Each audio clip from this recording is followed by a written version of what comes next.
Hello everyone and welcome to Sorta My Podcast. My name is Vincent Herman, Vin the Human. Joining me shortly will be Alpha Spectre James Odle, and I'm going to explain why this video is starting out a little differently than our normal podcast. But first, like our nerd news page, Sorta My Comics on Facebook, and follow Sorta My Podcast on Instagram. Check out Subject Change Entertainment on Facebook and Twitter, and also on YouTube and SoundCloud. You gotta be listening to this somewhere, or watching. While here, why not like, comment, and share. Sharing is the best way to get us out in front of people. And of course, all of our personal social media is down in the description below. So, here's why this is starting out this way. This is actually going to be part one of a two-part podcast because we did not expect to record for almost 3 hours the other day.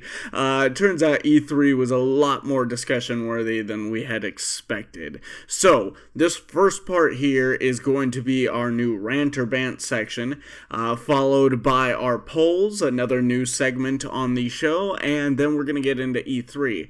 After that, part 2, coming out on Friday, is going to show... I almost burped. Is going to be our trailers. We're going to talk about the news. We're going to talk about fallen heroes and do a comic book review as we normally would on a Sorta My Podcast. So without further ado, let's get into SMP number 47. Guys, we are replacing our Rant or Bant section. I'm sorry, we're replacing our Moment of Banter section with a Rant or Bant section. We're basically we just talk about a little bit of anything going on, rant or banter wise. And I'm going to go ahead and head up this first one because some recent shit's been going down. Now, the one thing I really wanted to talk about was Star Wars fans.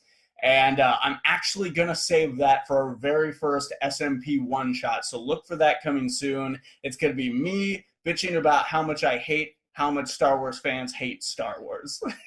And, but the other thing I wanted to talk about is the Roseanne situation. Now, some of you guys might have been aware of this whole situation where Roseanne went on Twitter and tweeted something shitty. Is that you? Or is that the birds outside? That's the birds outside. Oh, my God. We turn everything off. The air conditioner, my cooler, everything, so that we can have a nice, clear-sounding podcast, and the fucking birds come and ruin everything. Oh, yeah. I'm turning the air back on. No, you're not. No, you're not. Anyways, yes, Roseanne Barr, she tweeted something racist and lost her entire show. And not just this new season. They have pulled Roseanne from everything. From TV Land, they pulled it off of Hulu. They didn't say anything about DVD sales. I don't know if they're pulling those off shelves, but this has been a huge and extremely fast reaction from ABC. And what bothers me... really fast. Yeah, like the day of, like maybe a span of, I don't even... an hour. They didn't even move this quick against Kevin Spacey. Yeah. But what bothers me here, and of course Roseanne should be held accountable for her very stupid actions, whether she was on medication or not, and that was the reasoning or not. I'm not here to argue that. What bothers me is that the show was really good, and I'm one of those people who can separate the person from the character. The character Roseanne on that show is not Roseanne Barr, the person whose politics I don't agree with and who constantly is tweeting batshit crazy stuff and kind of tweets like a teenager. But you're giving me nothing over here. I keep looking at you to actually engage you in conversation. I'm whoring us out on the internet. You still gotta participate. Anyways, holy fuck. Oh, we're off to such a good start this episode. I'm so happy. You can expect this quality through the whole night, ladies and gentlemen. The whole night. Anyways, what bothers me is the fact that the show is gone now. And the show was actually stupid good. They started out on fire right out of the box. 2 days in, they got a second season. Things were looking up. That last episode that they aired, all about Dan having to make the hard decision. He can't hire his friends who are in the union for this drywall job because it's killing them financially. So he ends up picking up illegals, which he was having a problem with other people doing and stuff, and he ends up betraying a friend or something. A really powerful moment towards the end of the episode. But the other thing that bothers me here is not only did we lose a fucking awesome show just beginning to end, but we also it also cost all those actors their jobs, the crew members their jobs. I'm saying not just the actors, but all of the crew behind the scenes and everything. There are a lot more people on that show than just Roseanne. Of course, she's the titular character, but it's a lot more than just that. I'm not even gonna acknowledge your bullshit. You just did. Fuck you. I mean, not having watched this new season or anything like that, I'm not a punk ass. Well, suck a dick. I'm not as attached to all of this as you are. I'm not as heated up about it as you are. But on the one hand, I can understand that a company has to do what a company has to do for their own image when one of their technically employees acts out or goes against what they should as an employee. Right. Any company should stand by what they did regarding an employee in this situation. Now, should everyone have to suffer? No, I don't think so. And should the show have... Go ahead. No, go ahead. I was like, should the show have to suffer from this one actor or actress's personal stupidity? Yeah, stupidity. Fucking stupidity. No, it shouldn't have to. The company did what by rights they should have done. I don't put any kind of fault on the company for doing what they did. I don't know. As far as her. Because there are creative aspects at work here that could have been used as a tool to right this ship as well. Because, we know John Goodman's going to be all right. Like, nobody's worried about John Goodman here. But really, the show, as from what I saw, it looked more like Roseanne, except for maybe in these last 2 episodes, was more of a supporting character, more of a comic relief. And the show was really focused towards the emotional growth of Sarah Gilbert, Darlene, the struggles Becky's going through. John Goodman was getting a whole lot of character personal growth in there because the grandson is a cross-dresser. And they have a whole episode about that. It's just fantastic. So there was a lot going on there that you could excuse somehow moving Roseanne off of it. Now, someone said something to the effect of making it a show. I think there were rumors that maybe they would make it a show about Jackie and then use all the other characters. That's a bad idea because nobody's showing up for Jackie. I love Jackie. I love that character. And she can be pretty funny at times, but that's not why we watch this show. Right. But you could move it to Darlene and make the show about Darlene. Yeah. And I could see that surviving really well. And maybe even take a page from Fuller House and it be the sisters move in together. Becky and Darlene have to end up moving in together because they're both single right now. Mark has died at some point, and David and Darlene are no longer together. Although David had shown up on the show. Again, really great, funny, and powerful episode. I'm telling you, this show was fucking back.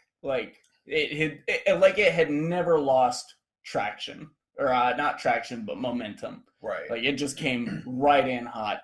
And it's just a fucking shame to see this go. So, again, I can't argue with their decision so much that I think they made the wrong one, but there could have been another way to do this, another way to handle it. And there's those other episodes that we're not going to get now. Right. No matter they're just cutting it off, right? Yeah. Oh, yeah. It's done. It's gone. It made it I think it was 9 episodes. I would say they didn't even let the season finish, did they? Nope.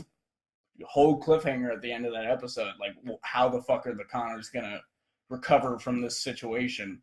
Because the basement had just flooded and everything too, and that was when Dan had to make the decision for the illegals and all that. yeah, it was something you really wanted to see the conclusion to. Right. But anyways, that is my rant. Do you have anything you want to talk about before we jump into all the news? No, I think we can go ahead and jump into all the news. Okay.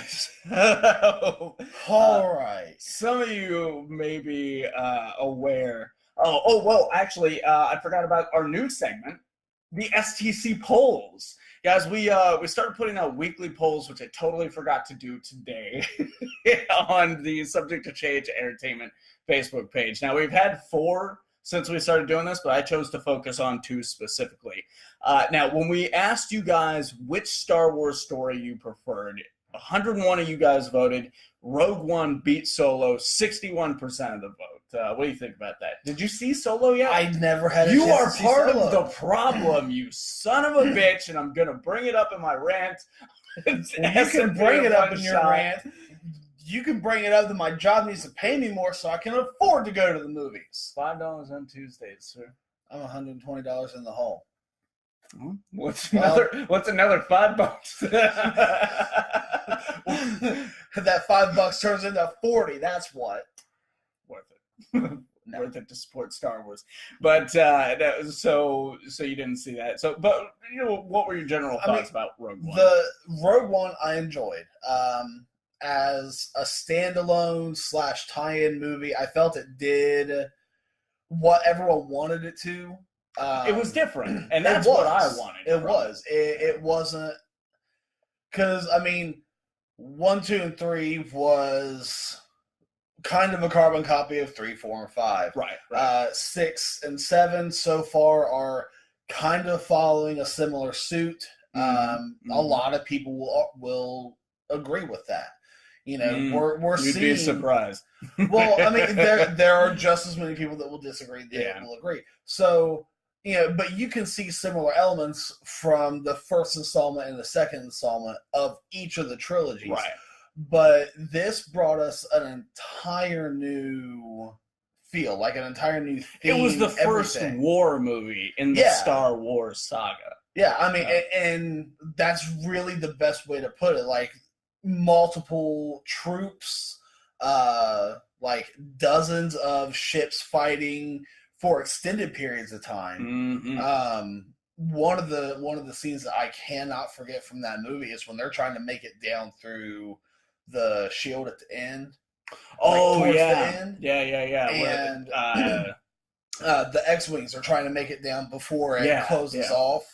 And just that huge, I mean, that's your like typical tank artillery, like, well, not even tank, but that's like your big ass naval battle type scenario happening out there. It was a dogfight. Yeah, what they would call it in the Air Force. And you know, it was great seeing something different like that, seeing a lot more of the, how do I want to say this, like side story. Kind of. You know, I mean, it directly affects the events of episode 4, but having seen both myself, having seen both myself, I'd have to agree with this poll. I voted towards Rogue One. I loved Solo. Don't get me wrong. There are a lot of things to love about it. But Solo survives on the fact that it delivers a product we expected and we pretty much knew about in a good way. And this gave us a totally new story we had never experienced before. We had only heard in like 3 seconds of dialogue, and that was it. They took one line from episode 4 and turned it into an entire film, and an awesome film at that. And so, I would definitely have to agree with this one. The second poll I want to talk about, you guys may have heard Tara Strong, the voice actress of Raven on both Teen Titans cartoons, revealed on Twitter that if the Teen Titans Go to the Movies film is a hit, they will renew the original Teen Titans animated series for a 6th season. So we asked the question, is this enough to get you to go see the film? And with 77 total votes, you guys said, yes, I want it that bad, beating out, nope, it's not worth it, with a total of 66% of the vote. Now, I hate that I have to say that I voted yes. I will go see it. Now, I have two boys. I don't think my 4-year-old would give a shit either way. Like, if he misses this movie, it's not going to kill him, but I know my 12-year-old would want to go watch this. I'm sure your girls are going to want to go see it regardless. So technically, we have an excuse to go yes through that. But really, we have an excuse to buy a few tickets. Yeah. But really, it's motivated by the fact that we just want that cartoon back as adults. Yeah, and that's the sad thing. Like, okay, more adults than anything binge watch the shit out of Young Justice to get that third season. Yeah. Like, they made the announcement, if there's enough views, they'll make a third season. Mm-hmm. So I feel like this is going to fall into the same category. I mean, they kept their word before. Yeah. So there's no reason, and especially after watching some of them and getting past the fart jokes and the repetitive, like, pie song and this and that. That show is exhausting. It is. It really is. But there are a lot more things to appreciate in the background. Yeah, but if I want awesome DC references, I'll pick up a fucking comic book. Like, I don't need to sit through that. I'll put it on for my kids, I guess, but why? If I can just, because I'm sure they're going to be bringing a lot of stuff to the DC Universe streaming service, and I'm really hoping Teen Titans is going to be one of those things. I hope put so. that on for them. I'm not going to put Teen Titans Go on when we've got that at our fingertips. But I will watch their stupid fucking movie, and I will probably find one or two things enjoyable about it. I'm not stupid, but because I've been surprised by films before. But yeah, what did you guys think of these polls? If you didn't get to vote, let us know down in the comments below which Star Wars movie you liked, Solo versus Rogue One, and would you go see Teen Titans Go to the movies to get back the Teen Titans animated series? And from there, now we're going to get into all the news.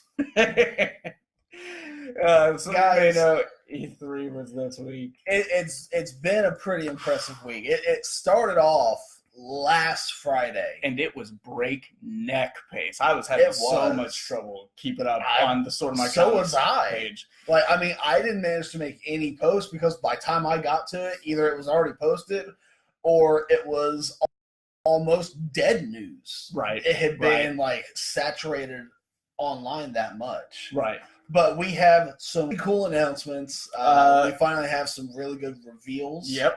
And we're going to break these down by press conference in order of when they were revealed. And we're going to go through this a little systematically. Now, we're not going to talk about literally everything that got revealed at these press conferences. That's how I was writing it originally. And the further I got in, I was like, no. The more you realize that was... Fuck all this. So, I don't want to talk about FIFA Live 2019. NBA is live. FIFA is something else. I don't know. EA made some sports games. There you go. That's we talked about it. Okay, so moving on from all the awesome sports games news. Battlefield 5, they teased a Battle Royale mode. Do you play Battlefield? I've played a little bit of Battlefield, a couple of different games, but I know, like, seeing a Battle Royale come to Battlefield, that's going to be intense. From what I hear, this is something a lot of games are doing, is bringing a Battle Royale mode in. And I think it's probably ignited by Fortnite. Oh yeah, Fortnite and PUBG are the two like big battle royale games out there, and you're pretty much split on what people are playing. People are either playing Fortnite or PUBG. Whoever likes Fortnite will shit talk PUBG. Whoever plays PUBG will shit talk Fortnite. It's a very old school Star Trek, Star Wars situation. I mean, for the most part, it all comes down to looks. It is really the only difference.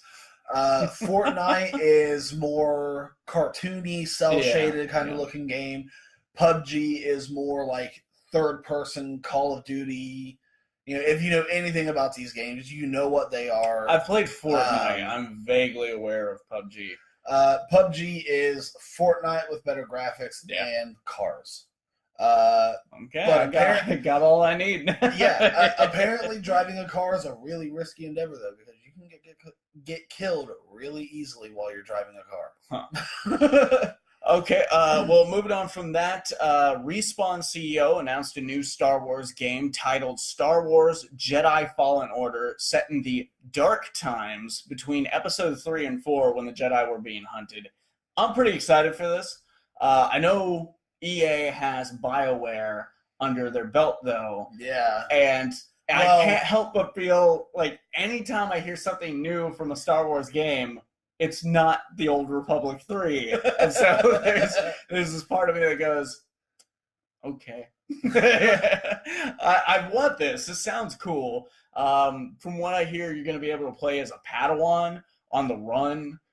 He made it out of Order 66, and he's just trying to escape the Empire and the Sith and shit. And that sounds pretty cool. I hear it's supposed to be RPG style. So, that's nothing to sneeze at. And I don't really know much about Respawn's track record, so I'm willing to give them a chance. I'm sure I've heard of them before, but this is the first, them being at the forefront of something, as big as a name of Star Wars that I've heard. I'll have to do a little bit more research on them to actually find out whether or not they have that track record to support. Right. But if it's going to be RPG style, the last good RPG style Star Wars game we got was Force Unleashed, wasn't it? Or Force Unleashed 2?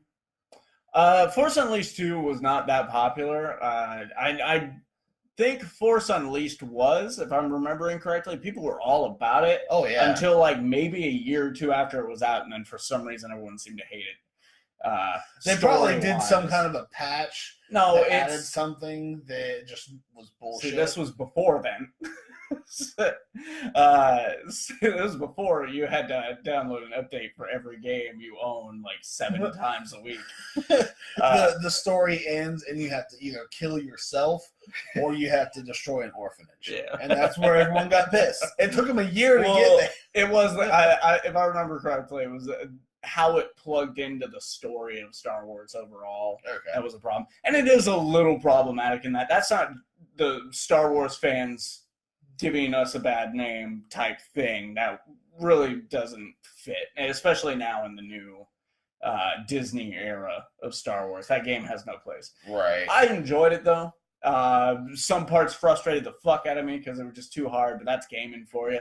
But this one looks pretty cool. I can get on board with this. Something that's a little lukewarm, but I'm like, all right. That was also Star Wars announced at the EA press conference was Battlefront 2's next content season will be Clone Wars themed and is going to feature Obi-Wan, Anakin, General Grievous, and Count Dooku. This is cool. I think it's cool, but I'm not an online gamer. I've said that too many times on this podcast. I'll say it again. I'm not an online gamer. And so online gaming is hard enough for me. Then you introduce things like seasons, and you have just totally pissed me off and soured my aspirations to play your game. Here's another thing that has kind of come. I'm just going to go ahead and say it has come from Fortnite and PUBG, more so Fortnite. I have not actually played PUBG. Fortnite is the first time I've seen this season. Now, I've played a lot of Diablo 3, and they do seasons. You make a new character for that season. You go through, play, level up, get gear, all that, and just try to make it as high on the leaderboards as you can for the season. Right. That's what it's all about. Seasons are basically a reset button to put everyone back on a level playing field so that maybe someone else can make it to the top. Okay, well, when you put it like that, I like how that sounds. It's still not appealing to me because I don't care about leaderboards and shit. But with something like this, it kind of alienates me, the Star Wars fan, who would really love to fucking play with Anakin, and they got the Han Solo season going right now. I would love to do all these things, but I'm just not. Yeah. I don't get PlayStation Plus because I don't intend to play online, so I can't play these things. And they're not going to be, as far as I know, these types of things don't get released as DLC later. So it's there, and then it's just gone. You're screwed. You don't get to play it. And because it feels like it punishes the retro type gamer, the person who's not all about the multiplayer. The offline gamer. Yeah, the offline gamer. Yeah, that would be a good way to put it. And the thing is, now more and more we are seeing games that are geared towards strictly online playing. And Fortnite, Overwatch is one of the big ones. There's no story. There is nothing but online There's matchmaking. No story to Overwatch? You would okay. Every character on there has a backstory, so you would think there would be at least some kind of maybe 1 to 2 hour playable story for each of these characters. That would be so fucking cool. Huh. And it would be a way okay, say you want to try out one of a new character to you. Right. You play through their story, you acquire their abilities as you go through the story, you learn how to use them in different scenarios and all that. But no, Overwatch, there's the training grounds where you can go to test all of the abilities against moving robot. All they do, they move back and forth, They move in patterns and stuff like that. There's no randomness to any of these. It just helps you get a little accustomed to the abilities. And there's the online modes. There's you with 4 other AI versus 5 AI. There's you with it's 5. It's teams of 6. Teams of 6, 6 players, you being one of them against AI, and then there's player versus player. Okay. That's it. I mean, they do events and stuff like that where you're against AI, but there is kind of a story to it, and you move through with your team. I mean, I was kind of interested in it. Probably wasn't ever going to buy it, but that just put the nail in the coffin for me. I'm I don't need it. There's no story or anything. It's online only. And that's why I was bummed seeing a trend of that now. That's why I was bummed out with Battlefront. Star Wars Battlefront, because the way they had advertised it, I assumed there was a story mode. And so I didn't look into it, and I just blindly bought the game, no story mode. Yeah. Now, even You're though... talking Battlefront 2, right? No, Battlefront. The first Battlefront. Okay. Now, this one, I was about to say with Battlefront 2, even though I kind of hate this whole seasons thing, I'm still going to get the game because this one does have a definitive story mode. Yeah. And I can still play multiplayer with my kids, and if a friend comes over someday in the next 20 years or something just to play and not to do podcasting. Maybe, I'm still going to get the game for that, but I wasn't going to buy brand new. I think it's down to $30 now, so I think so, yeah. But moving on, we also got a Sea of Solitude teaser trailer. I guess this is coming early 2019, and the reason I bring this random game up is because I actually watched the trailer. It looks pretty interesting. It's one of those high concept. It's a EA Originals, so it's an indie type game. But it looks cute. It looks fun. You just said a game looks cute. Yeah, I can't remember. I don't know how exactly what was in the trailer now, because this was Monday, and I have had a week when it comes to work. He has had a week of work and drinking to forget. Yep. And finally, BioWare announced Anthem's release date of February 22nd, 2019, revealed a new cinematic trailer. Gameplay footage was shown off, and that featured javelin, exosuit action, combat, and co-op, and more. Now, I'm going to defer to you as the authority of this, because you were really excited, and I had never heard of this until I have been following Anthem since last year's E3. They announced it. We got a small video of... And it kind of started part of the way through one of the longer videos they released last year. They jump off, they fly through an area. It was actually part of the gameplay video. But there are from what we can tell, there are 4 different classes. Yeah. There's a tank. It looks like a. If any of you are familiar with Destiny, we kind of have like your stereotypical tank, as we saw in one of the videos.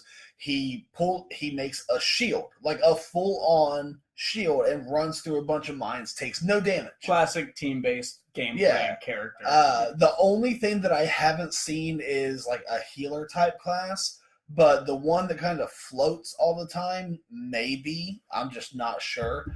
But it's. I was talking to some of the people at GameStop, and the best way to describe this is a mix between Titanfall, Titanfall 2, Destiny, and kind of its own brood world that it's made itself. So if you like Destiny but you want more from Destiny, Anthem is what you want. If you like Titanfall, but you want more, and Titanfall, there again, goes into one of those online-only kind of games. It was an online matchmaking game. If you wanted more from that, here you go. If you want what appears to be a beautiful, action-packed, like it's 4-player at a time co-op parties. Okay. You can go out, play on your own, or team up with people. It seems like people are changing the idea of MMO. Yeah. Because MMO is typically a RPG-style fantasy adventure type thing. And what I'm getting from just this year's E3 is that it's moving into team-based first-person shooters and shit like that. It seems to be, and there was actually a first-person shooter MMO that I used to play, and they used mechs. You would go around, there were world event stuff. It was called Firefall. It was a really fun game, but it shut down last year.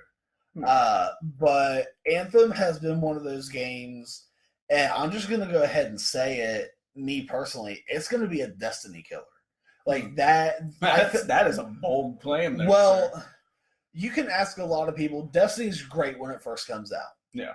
There's a lot to do. There's the end game to achieve. There's the raids, strikes, everything going on.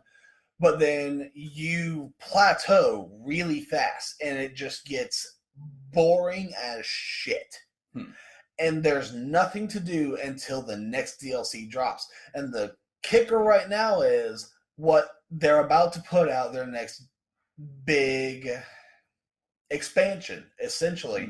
This is going to cost you $45. It's not included in the season pass that some people probably bought, but it's basically going to make the game what everyone wants it to be.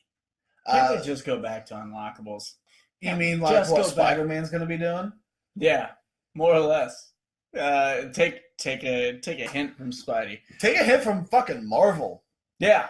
Everyone just do that. DC, fucking everyone. Just look over at Disney, see what they're doing. Although I found out recently, Disney, like corporate Disney, has very little to do with what goes on in the Star Wars movies and the Marvel franchise. I can actually see that. Yeah. Because if corporate Disney did, everyone would be in bright color, sparkly dresses. I don't know that. They got some dark shit, but they did. And it didn't get written to the show because I couldn't find the news story again, but RuneScape is shutting down. It's either already shut down or, after 17 years. That is one of the longest running MMOs. Oh, yeah. Kind of sad. I've even played that one. Yeah. I've even had a good time playing that one, and I hate MMOs.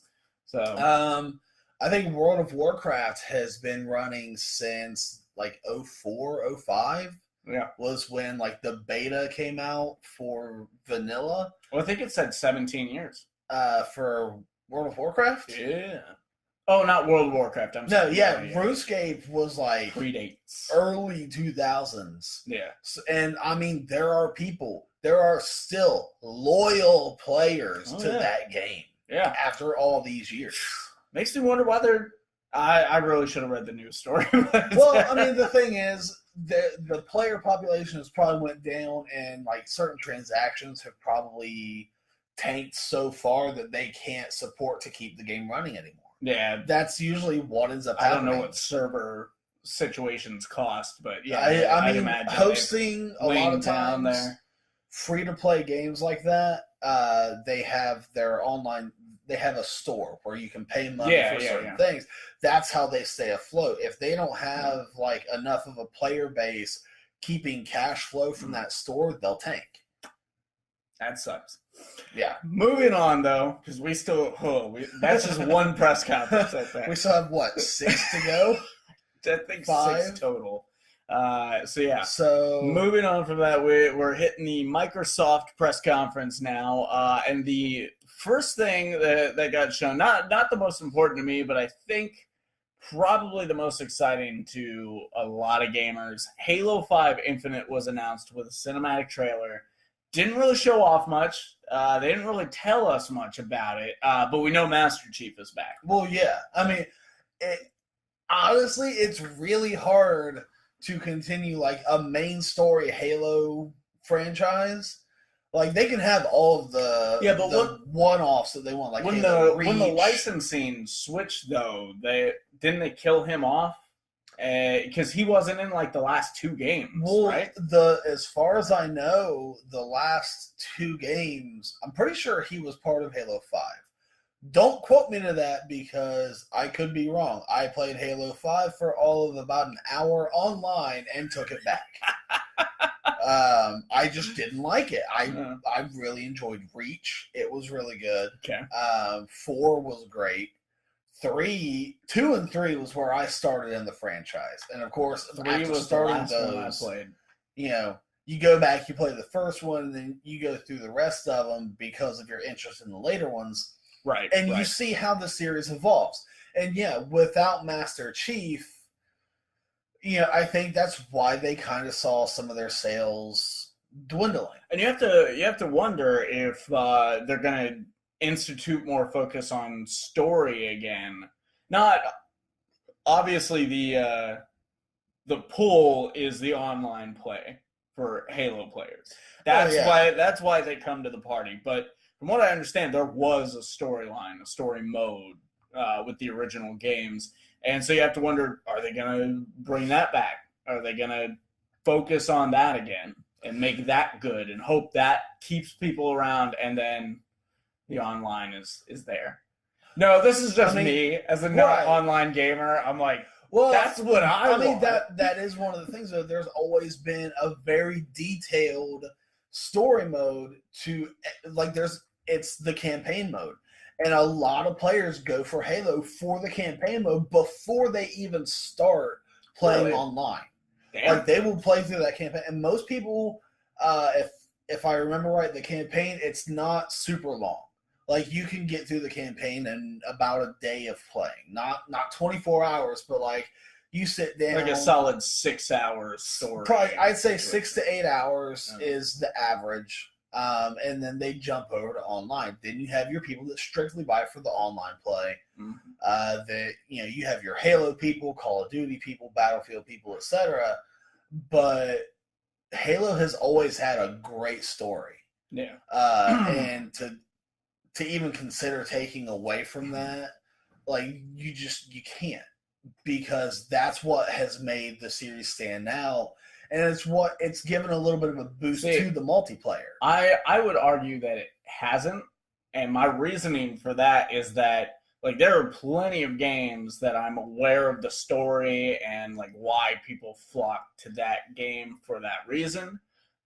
Honestly, I barely know that there's a story to Halo. The only thing that has ever been prevalent to me about Halo is the online players. And honestly, the only reason I know there was a story mode in the original games is because, like, years ago, I asked a mutual friend of ours, Gavin, and he said yes. And that is why I know. So before I knew that I could just Google everything. Well, I mean, Halo 1, I don't think there was online play for that for a while. No. It was a story mode game. Was there online play at all for that? I think eventually. I know I had multiplayer. I know Halo 2 hit huge in the online multiplayer mode. Yeah. Moving on, though. Gears of War 5 also got announced with a cinematic trailer, as well as, this is kind of weird. It got 2 spin-off games. The weirder one, actually, first, they got Gears Tactics, which is a turn-based strategy game. If you're familiar with Final Fantasy Tactics, this is that. You hear the word tactics tacked on to the end of a game franchise name, you know what it's going to be. The weird one, though, is Gears Pop, which is a Funko Pop Gears of War game collaboration thing. I did not watch the trailer for this, I'll admit that, but just mentally putting those two things together as a video game, I'm like, why? I mean, it'll appeal to kids, but like, I mean, there's neat little videos out there from Funko Pop. Like, they'll make neat little, like, reveal videos for the Funko and boxes. they're building their own Disney-esque empire right now, but instead of animation, they're building out of, like, chibi-style plastic toys. Yeah. I mean, don't get me wrong, like, I collect Funkos as they appeal to me. I do not. Like, I don't get... They are weird, and I don't get it. Like... I'm not out there buying every single pop that comes out. You know, I have several comic ones, you know, characters I like. I know people who have entire walls. Oh, yeah. They're all about everyone, like, remote interest to them. I have seen, like, full living room walls. I don't get buying everyone that comes out, but, like, for a fan of them, if you have the money to do it, buying everyone that pertains to your interest, yeah, sure. Okay. I understand that. I'm kind of like that with DVDs. If you can afford to buy every single one that comes out as they come out, it can be beneficial. There are certain ones that jump in price. I mean, there are ones that are exclusive to Comic-Cons and stuff. Yeah, but people who do that, they don't generally buy for that reason. They buy as a collector, as a completionist and stuff. Now, not the last time, it's been, I'd say probably 2-3 months ago, I was at the comic shop and they had gotten this guy's collection. Yeah. They went to buy his comics and he's like, I'll sell them to you only if you take all this other shit too. And it was like action figures, Funko Pops, and stuff like that. They pulled a set out of the box, and it was 3 individual ones that sell online as a set for $600. God damn. Yep. Okay, well, let's get focused back up before this becomes a 3-hour show. Gears of War 5, what do you think of this? Having a little bit of experience in the Gears of War franchise, I've played a little bit of the first 3. I haven't beat any of them, but I do like the gameplay. A pattern with you. There are very few video games that I actually play the story mode to completion. Fun fact. God damn. Gears of War 5 has always looked cool to me. Honestly, I could pick up anyone. Well, I'm a completionist in the way that I have to start something from the beginning, which is why I haven't seen Doctor Who yet. Because they had the first season, the original show on Netflix, and then I got ready to watch it, and they had already taken it off. And I'm like, well, I'm not going to start the other one then. Fuck it, because I can't watch it from the beginning. So really, I'd have to start with number 1. But I could totally, like, if someone was like, look, you're not allowed to play another game that you own until you play Gears of War 1. And I'm like, cool, okay, I could do that. So hearing that Gears of War 5 is coming, probably just more of the awesome. They made it this far, so yeah. But they had that Gears Pop.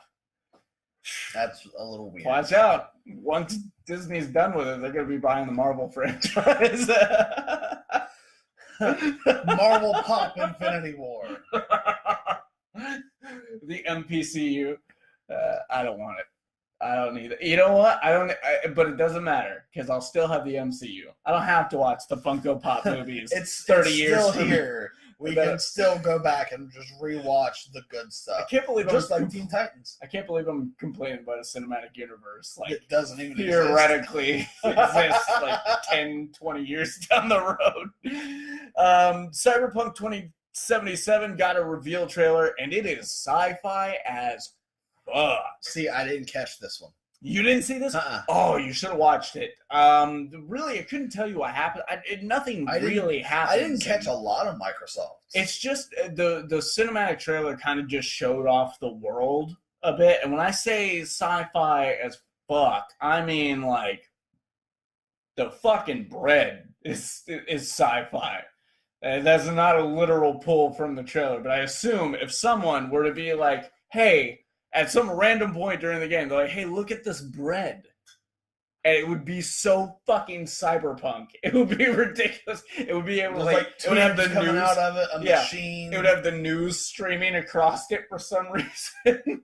But it looks really cool. It looks like it's going to be pretty action-packed because they did kind of show a bit of a car chase situation, and that looked, just thinking about playing that in that environment just sounds like fun. So I'm on board for this one. I don't know shit about it outside of that trailer, but it looks cool. I want it. I highly suggest checking out that trailer. Yeah. We also got our first look trailer for Fallout 76, which we do have more news for later because Bethesda had their own press conference. But during this press conference, the Microsoft one, Tom Howard confirmed it is a prequel to every Fallout game, much as we and many fans had suspected. Yeah.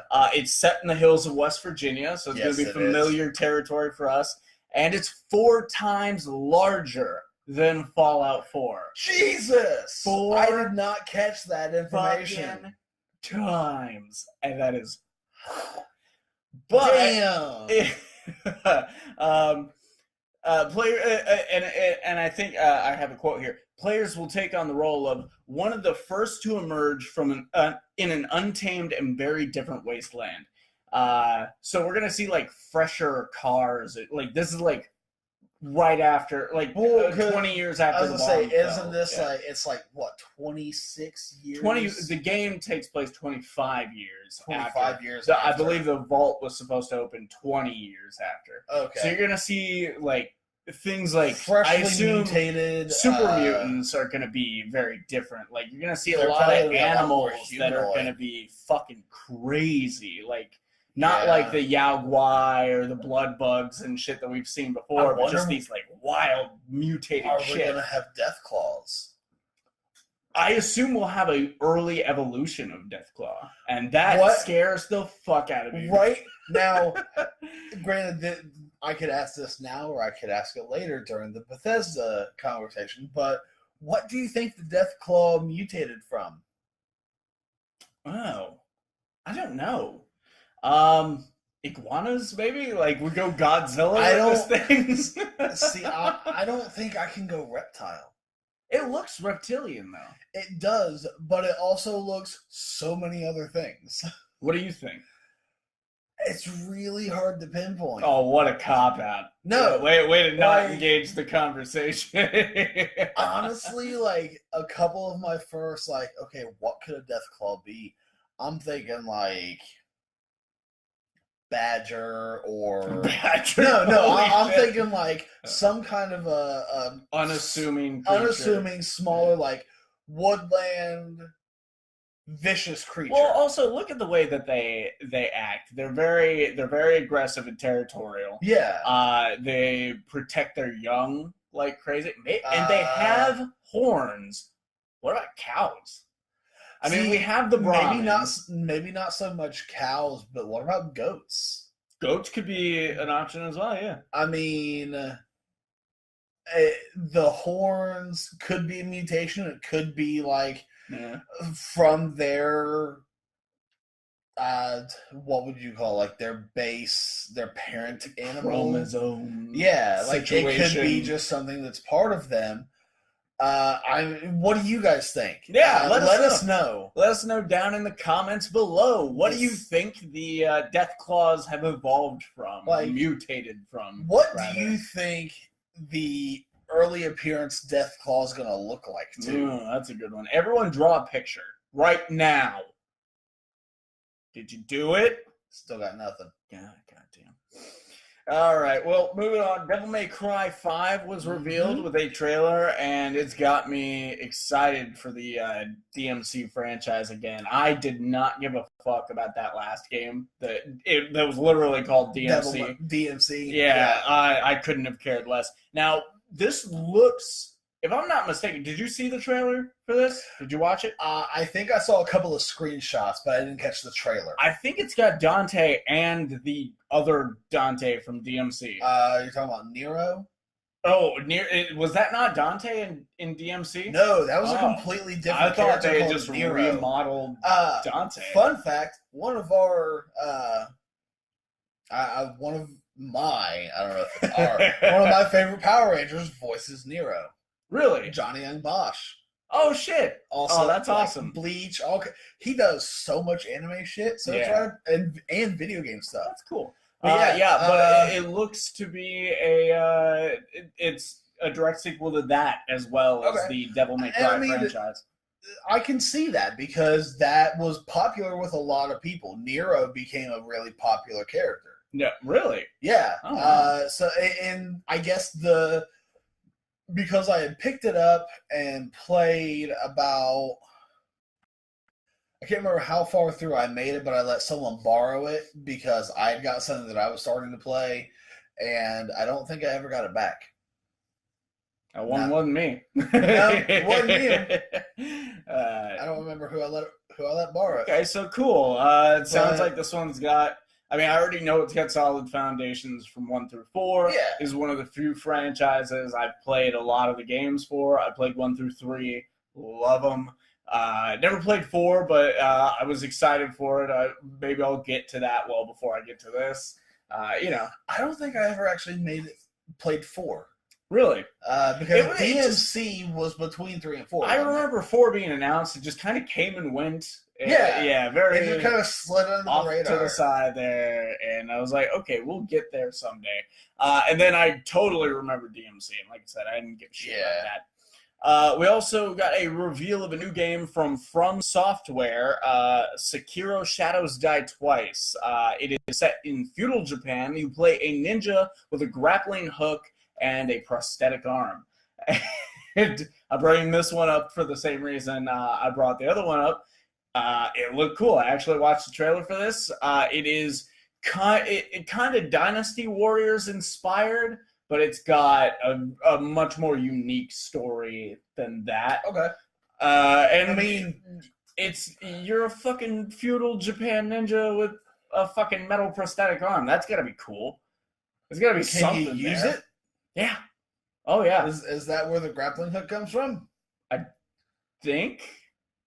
Maybe I wrote that wrong on my script. I mean, that's kind of an interesting concept, though. Like, I've always kind of dug games like that. Like, they take place hundreds to thousands of years ago. But they use elements from you have, like, what's normal tech. now. Yeah. Like, stuff like that. I've always kind of dug that kind and of that's game. why you misguidedly like Ninja Turtles 3. Yeah, actually. Hey, it's Ninja Turtles. I can't hate it. I mean, okay. We haven't seen the new cartoon yet. I can't hate what I don't see. Fair enough. There you go. That's good logic. Even the live action Turtles show, I don't hate it. I don't enjoy it, but it exists. I actually kind of enjoyed it. It was bad, but it was a topic for another time. And it was about time we got a female turtle hashtag me too. What? No. Dying Light 2 had an announcement trailer and a Choice and Consequences gameplay demo, which sounds cool. Techland also boasted a functional ecosystem and a new vision of the post-apocalypse. I don't know what any of that means, but you are tickling my fancy right functional now. Ecosystem, I can tell you exactly what that is because Anthem is kind of pulling in the same thing. Okay. A storm comes in. Say a storm knocks down a tree. That tree is down. that tree is not just going to disappear and pop back up where it's supposed to be. That tree is down. Okay. Like a tornado rolls through and destroys a town. That town is destroyed. That's so really functional fucking ecosystems awesome. is a really cool aspect to add into games. Literally in this game, everything you do has an effect. Yeah, and that's that's another thing that's becoming really popular. Is like choice and consequence kind of games. Now, like a lot of the Dragon Age games, they had kind of that same basis. You know, you could make multiple different choices that would affect the outcome of the rest of the game.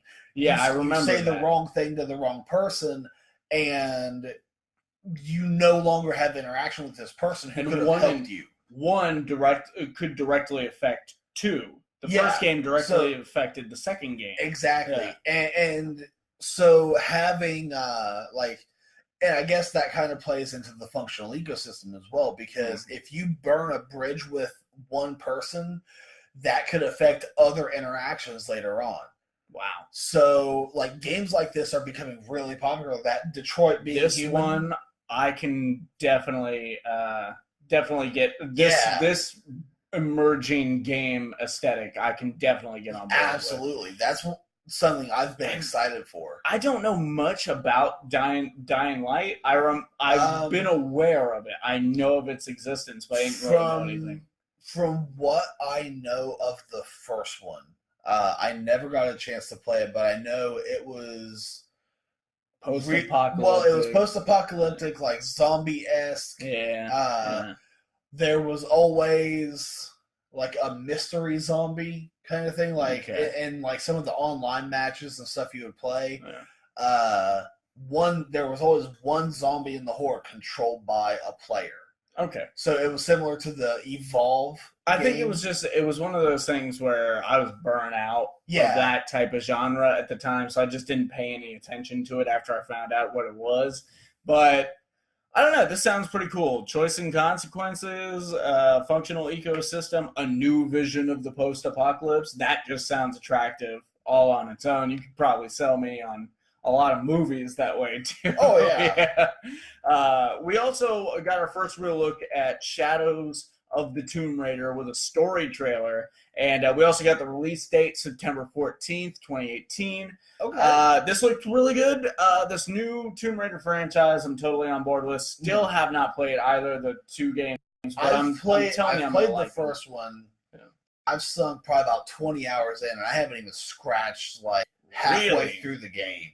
Now, are you like me, where you will explore the fuck out of an area? Yes. Yeah. Like I lose a lot of time in games on that. I think I'm roughly every hour I was averaging about a percentage of completion. Yeah. Because of doing so. And I mean, I explore everything. Yeah. Oh, yeah. Stuff like Nothing goes unturned. Even if you haven't encountered a box that looks like that ever.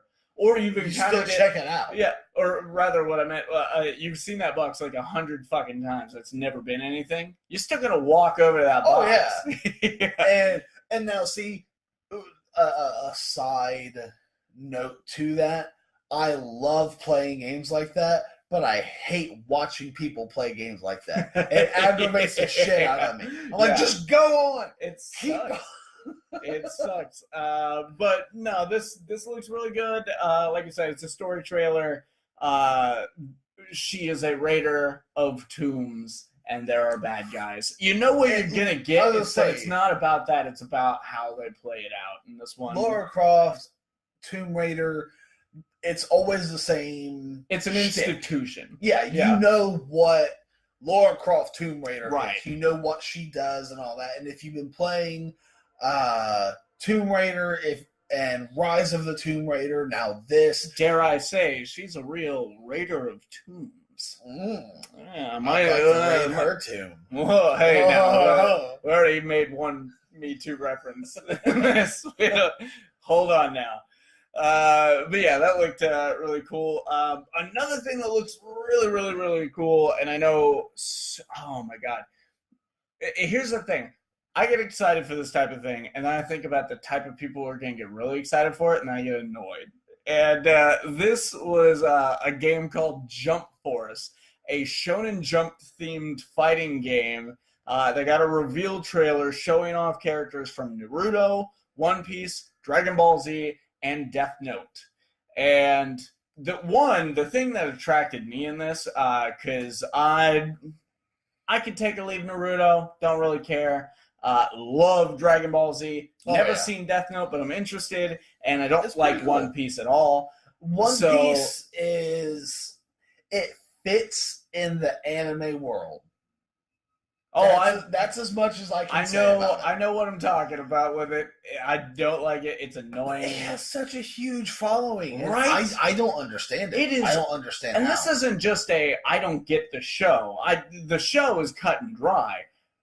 It's just unbearable to look at and listen to, and the main character is he's an asshat. No. And everyone, and we have the same problem with Deadpool too. Russell, apparently everyone fucking loves Russell.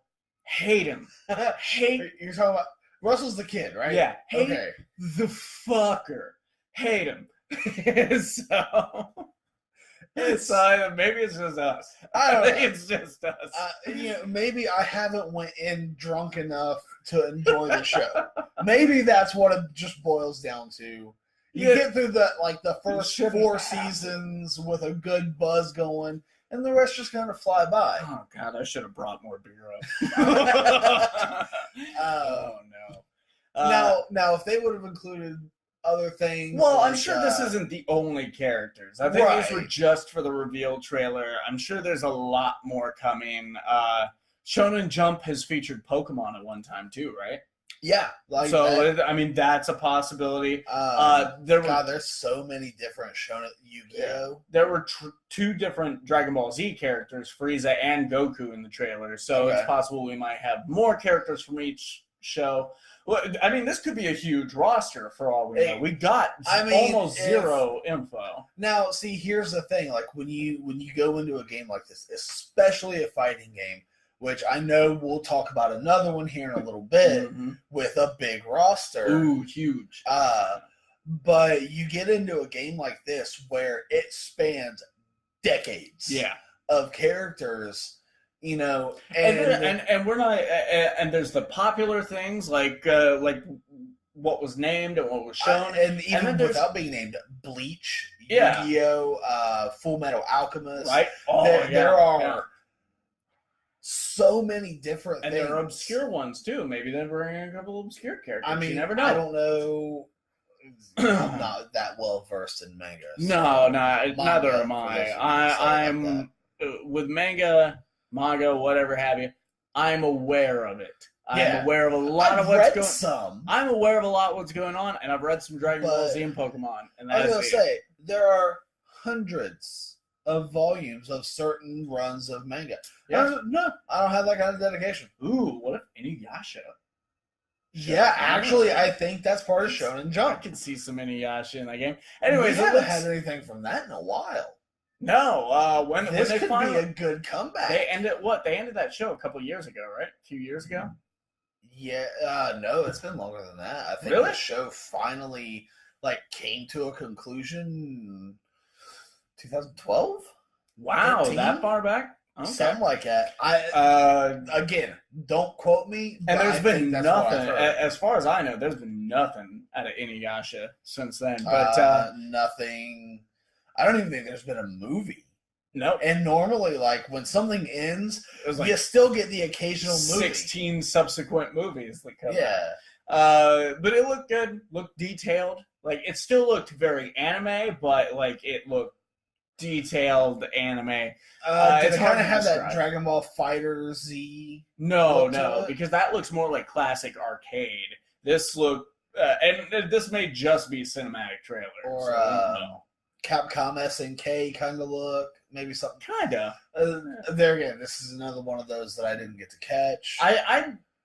I'd say a very clean PlayStation 2 to 3 PlayStation 2 later Mortal Kombat games. Guilty Gears. I have no idea what that is. They actually did tournaments for it. good for them. Right? That's my knowledge of that game. We also, now, we have 2 of these to talk about tonight. I guess there was a third one, but it wasn't in any of the articles that I read. We got 3 trailers for Kingdom Hearts. Like I said, the third one I don't know anything about. Another one we'll talk about later. But the first one was a trailer set in the Frozen world, which, while these are kind of lackluster, it doesn't give me enough to like let me know about the game. Right. It's kind of weird the way that they revealed these. They're just letting us know, here's this world and this world. Like, here's all of these movies that you know that you're going to be in. This one, I kind of was like, maybe I've been wrong about Kingdom Hearts. I'm not a Kingdom Hearts fan. I have never played the games, first of all. I should state that right out. But it's just from concept up.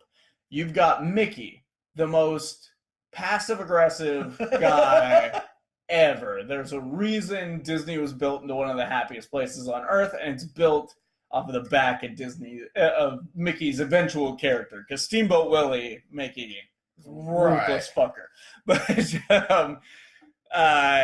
you've got Goofy, who it's amazing he's ever dressed, because he can barely do that without causing like a city block's worth of damage. And you got Donald Duck, who's a brazen coward, notoriously so. And so you stick these characters in an action RPG with Final Fantasy characters, and you're trying to sell that son of a bitch to me as an epic, and I'm just not gonna bite. That's just...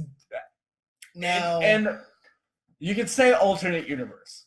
You can say alternate universe all you want, and they dimension hop a lot, so that's believable enough. But still, I'm just... Like, I played the first one to the end. Now... Hold on. Beer break.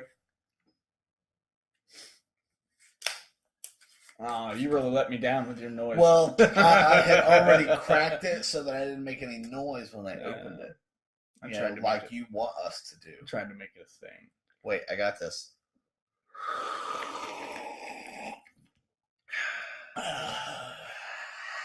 It's like Johnny Lawrence drinks. Anyways, but it was an enjoyable game. There were a lot of characters from both the Disney side and the Square Enix side that we specifically like grew up knowing and enjoying. Final Fantasy 8, 7, 9 characters. So I mean, even there were a lot of aspects of that, and there were. It's a Square Enix game. Yeah. Like, I can give it that. It is your... And it was, I think, one of the first to take the... like, the Final Fantasy kind of world and gameplay and make it, like, free roam. Like, button mash to attack. You use your magic on command. Like, did you ever play Final Fantasy 12? Oh, yeah. Okay, so... Kingdom Hearts has the same exact play style of Final Fantasy 12. Okay. You have your magic set to this button, quick use on this. The bosses are, it's typical Final Fantasy style. You kind of you find a pattern. Well, I know all that type of stuff. I have the first game. I just haven't played it yet. Yeah, I mean, honestly, the story isn't as fairy tale as you would expect. It's a lot darker than people who haven't played it. It's a lot darker than you would expect it to be. The best thing I can suggest for you to do is take an hour to sit down and start the game and see what you think. Eventually, I will buckle down. I have the game. Eventually, I will start it. These were so popular that they were so overly produced to a point where I'm going to be able to find the games when I want them. And especially because there's like they've got the remastered collections out now and shit. So yeah, but this looked cool. Frozen World, I don't know if the voice actors are the legitimate voice actors, but who knows? I mean, I'm pretty sure Tom Hanks came back to do Woody. That's been one of the things is they've had the voice actors from the movies come in and do voices. Yeah. Like outside of probably like Snow White and stuff like that were made in the 30s. These people are probably dead by now. A little tough. A little challenging, but And we also got a little bit of news about a game that I know nothing about. I know Bobb's kids love it. I don't know about your daughters. They nor I have actually played it. I've read up on it a little bit. I've seen some gameplay, and I'm really interested in it. Well, it is sweeping the nation right now. This just in. Ladies and gentlemen, this just in. Cuphead, the Delicious Last Course expansion was announced, and it's going to feature a new island. What? That's Isle, right? A new Isle. New bosses, new weapons, new charms, and a brand new playable character named Miss Chalice. High five. I did that. Isle threw me off. Does it mean island or an aisle? Like in a supermarket? I'm pretty sure. I mean, it's called Cuphead. Now, here's the thing. The difference is an A. An aisle in the supermarket is AISLE. This is true. A little bit of useless knowledge for you guys. I copy and pasted this. So why wouldn't they just write island? I don't know. Yeah, you can go ahead and close that. Hey. Yeah. Is it affecting us? It shouldn't be, but I'm going to close download now. Riveting live shit right now. Okay. So yeah, that's all coming. If you're remotely interested in Cuphead, you got to hear two buffoons talk about us. How it might be kind of cool. Knowledge. We have little to no knowledge about the game, so you got to hear that at least. What we do know a lot about though is motherfucking Battletoads. Oh. Battletoads announced their return with a very short teaser trailer with a few details aside from the 2019 release window, and apparently a 3-player couch co-op, which I think is just a funny way of saying local multiplayer. It is. I mean, couch co-op is one of the, and that's becoming a rare thing. I hate that that's becoming a rare thing. Well, because you got to think, split screen, that was a big thing. Yeah. I mean, I remember to the point, GoldenEye, you would set your TV up with a cardboard divider so that you could. Well, remember when Sony came out with the PlayStation TV, but it only ever got as big as 30 inches, and it was specifically designed with these glasses so that the player could only see their screen. Yeah. And so they were putting that much effort into it for a while, up into the PS3, and now it's just kind of going away. And what I hate about that is that we have so many great memories of just playing these games together. I mean, sitting in the floor next to each other, each with a controller in hand, plugged into the only 2 slots on the... right. 2, maybe 4, depending on what console you're on. Yeah, but just playing this game, you have to make sure you pay attention to yours so that you don't think you're controlling the other person. Because here's the thing: screen watching can be a problem. Can be a problem for you. Oh yeah, you're not paying enough attention to your character. You get confused, and you think maybe you're controlling that situation. It can be a problem. But also, and this is one of the things I hate about online, you get the communicative experience. This is one of the reasons I like seeing a movie in a crowded movie theater, because you're there doing it together. It's not just a voice in your head. Right. And if someone calls you an asshole, they got to do it to your face. They don't get the anonymity of the fucking internet. They get to call you a cocksucker and hit you in the balls for cheating. Oh, God. That brings back painful memories. Yes, but fun memories. Me throwing cans from the kitchen. Oh, my God. Launching stuff from across the room at people. That was during the days of wireless controllers, though. Assholes. The only way you could have known where I was at across the map was if you were watching my part of the screen. And see, this kind of fun is dying. I wonder why. But yeah, Battletoads is coming back. Apparently it's going to be all hand-drawn animation. And that's just wow, because When you think of hand-drawn animation, you think Cuphead. Cuphead is Cuphead hand-drawn. Yeah, Cuphead. Oh, wow. Well, I don't know if it's 100% hand-drawn, but it's that kind of style. I was thinking like Dragon Quest, the old arcade game. Are you talking about the one that they were playing in the second season of Stranger Things? Yes.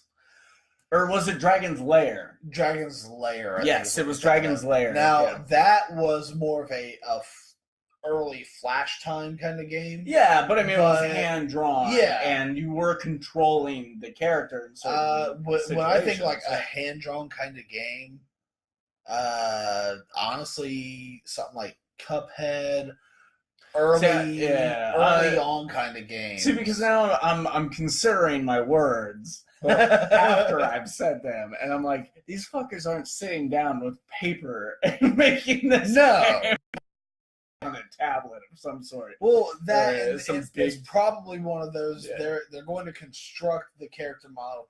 Now, in the show, is it a side-scrolling kind of game? No, they don't really show you anything. It's like everything kind of happens off screen and like it falls into the screen. And you see a tongue come in, like eat something, and then it just battle to it. So, just given that, I can see this being like a $10 Double Dragon kind of Battletoad. I think it's going to be a side scroller. Yeah, so that wouldn't be that hard to hand draw the models, put them into a computer, do all that backgrounds, and and stuff. Well, I hope it comes out really good. Unlike the original Battletoads, which we all had a lot of fun, but that was a terrible game. It was, but we still love it. Yeah. And then I put this in here only because I thought it was funny. A skateboarding game called Session was revealed with a trailer. I did not watch the trailer. I'm just like, why not make another skate game? Or bring back Tony Hawk's Pro Skater. That's what we need. Yeah. We need THPS brought back. What I understand from this, though, is it's another one of those, the controller is a skateboard deck type games. You know what I'm talking about? Do you know how many controllers are going to end up destroyed because of that? Oh, fuck yeah. And that's well, and here's the thing. Unless they make this stellar, like an amazing skateboarding game to blow away every skateboarding game that ever came before, and you'll never want to touch those ones again, they're not going to make the money they think they are. Because that's the whole thing. You're going to break that skateboard deck. You're going to have to buy another one. They're going to make that money. And then you break that one. You buy another one. They make that money. Unless this game is worth buying that controller for, you don't make that money. So I really hope that they put their eggs in the basket of designing the game rather than trying to do the whole trying to bank off of broken equipment. Yeah. Because I'm sorry, if I picked up this game, first time I break one. Oh my God. I'm done. Done. No offense. You're going to fuck up a lot of controllers real quick. Oh, yeah. Yeah. I mean, the game's not going to last very long with you. No. Plus, you'll get tired within, like, the first 3 tricks. I really will. Yeah. I really would. Fuck, I would get tired. I don't like walking up and down the stairs. Right? Shit. Man, look at me. I'm 160 pounds. I'm 2 of you. Yeah. But yeah, so that happened. And then this game I'm really excited for. I really hope you watched the trailer for this, because if you didn't, you missed out. Same goes for you guys watching at home.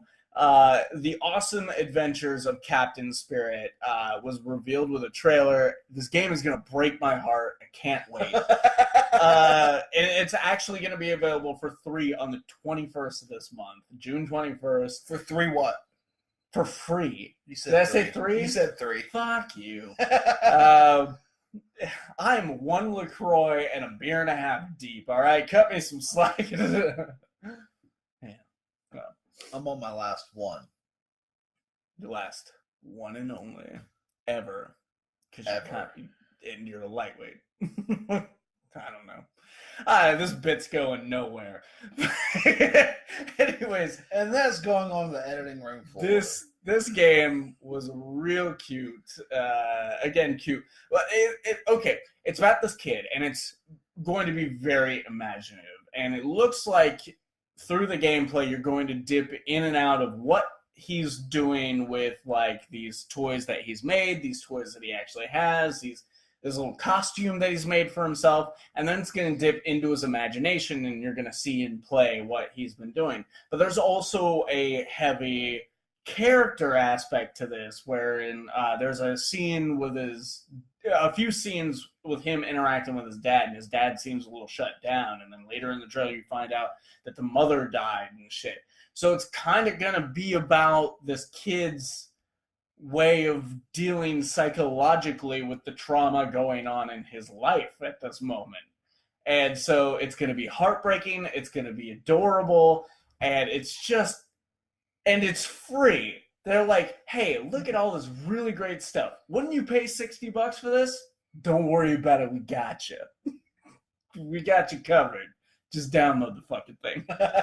And this is actually going to be one of the first games I've committed to since Injustice 2. I'm totally going to be sacrificing time I should spend on this show and making money for the company we're trying to build to play this game. So yeah, I would say check that trailer out if you haven't. And even if you don't check the trailer out, just download the fucking game. It's for free. It's probably not going to take up too much of your hard drive space. Just check it out. Moving on from there, we had the Bethesda press conference. Now, we're 3 deep into the 6. I want to take a quick moment and just say that I called how their conference was going to go. You called a good bit of it. That's for sure. Like I called their layout. I called some of the things we were going to get. Being like more extensive trailers. Yep. And I called how they were going to end their conference. Yep. Like I called that 3-4 weeks ago. Do you want to take this one? Sure. Just go by my script here, whatever, and so you want. So first up in the Bethesda conference, we have Doom Eternal. Yep. It was revealed with a teaser trailer showing tons of insane monsters. We're expecting to have more info on it in August. Yeah. Playing on the Doom franchise, I can't really see them going wrong because they did so well with this new rehashing of it. Yeah, that remake did them really well. It's hard. Is it? It's hard. Like, I've been playing first-person shooters for years. Yeah. And damn.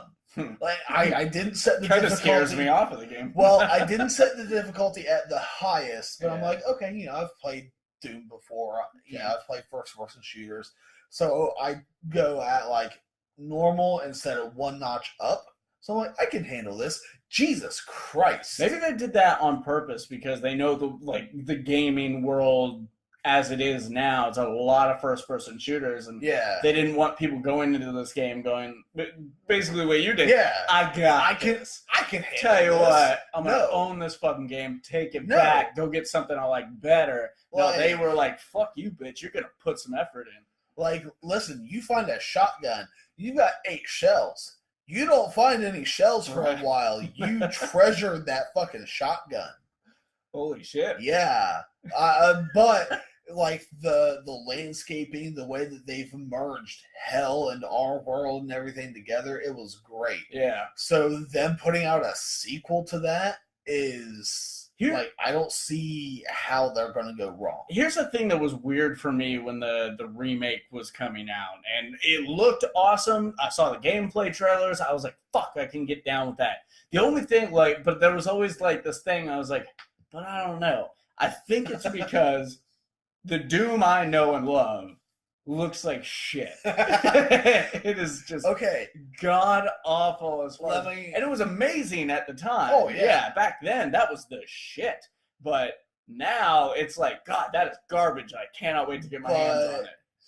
I will tell you now, Doom, the re-release for PS4, Xbox One, all that. I'm not stupid enough to get hung up on. It's a great looking game, but it will kick your ass. Yeah, I actually decided recently, because I was listening to a podcast and someone was talking about how they're playing God of War on the hard difficulty, and someone told them, they're like, and he was he was telling a story about how he was talking to a friend, and he was telling his friend about how he spent 3 hours on just this one boss battle, and his friend was like, dude, you're not a kid anymore.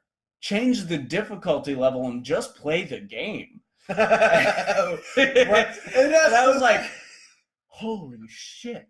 That is like the most amazing gaming advice someone in their almost 30 or in their 30s can get. I'll be 30 in August. Now, and I'm like, yeah, I don't have time for that.